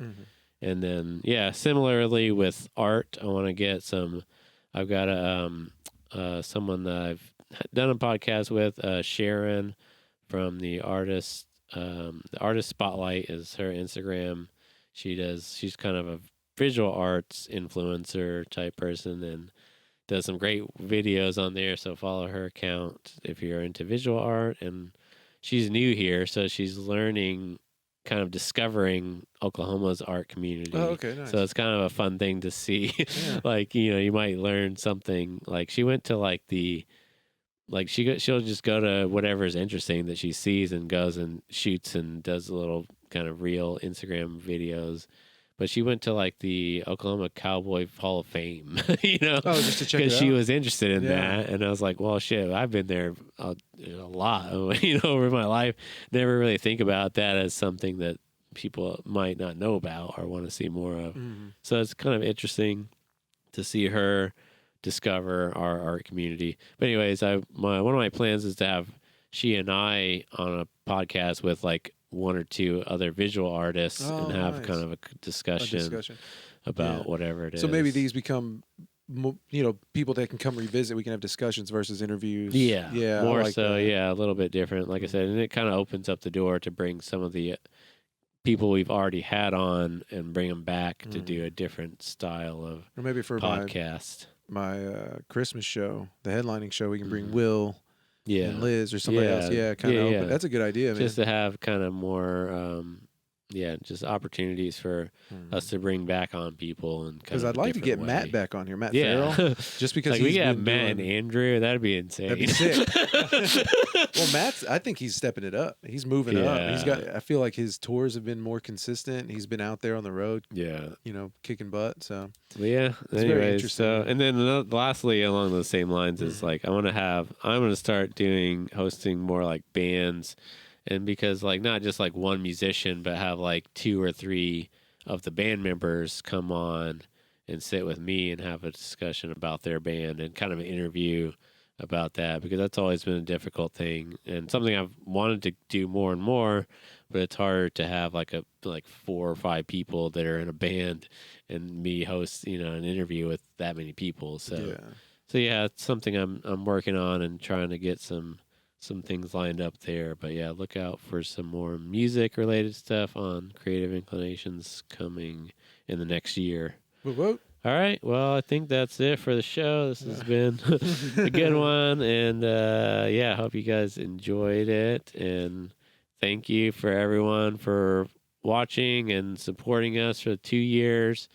We're still chugging away at the kind of membership or follower count and subscribers on YouTube. That's been something I'm really, really been trying to push in the past like couple months for sure, because it's like, man, this is not, it's you know, I always knew it was going to be a slow growth because that's how these things go, but it's a little bit slower than I'd like. It's like watching grass grow. I'm just trying to push and trying to get out and meet people and like person, and like we got some new stickers baby, that have the QR code and stuff that I'm trying to get out there and pass out and let people know. So yeah, if you like the channel, if you watch our videos, tell people about it, share it on your social media. That helps a ton.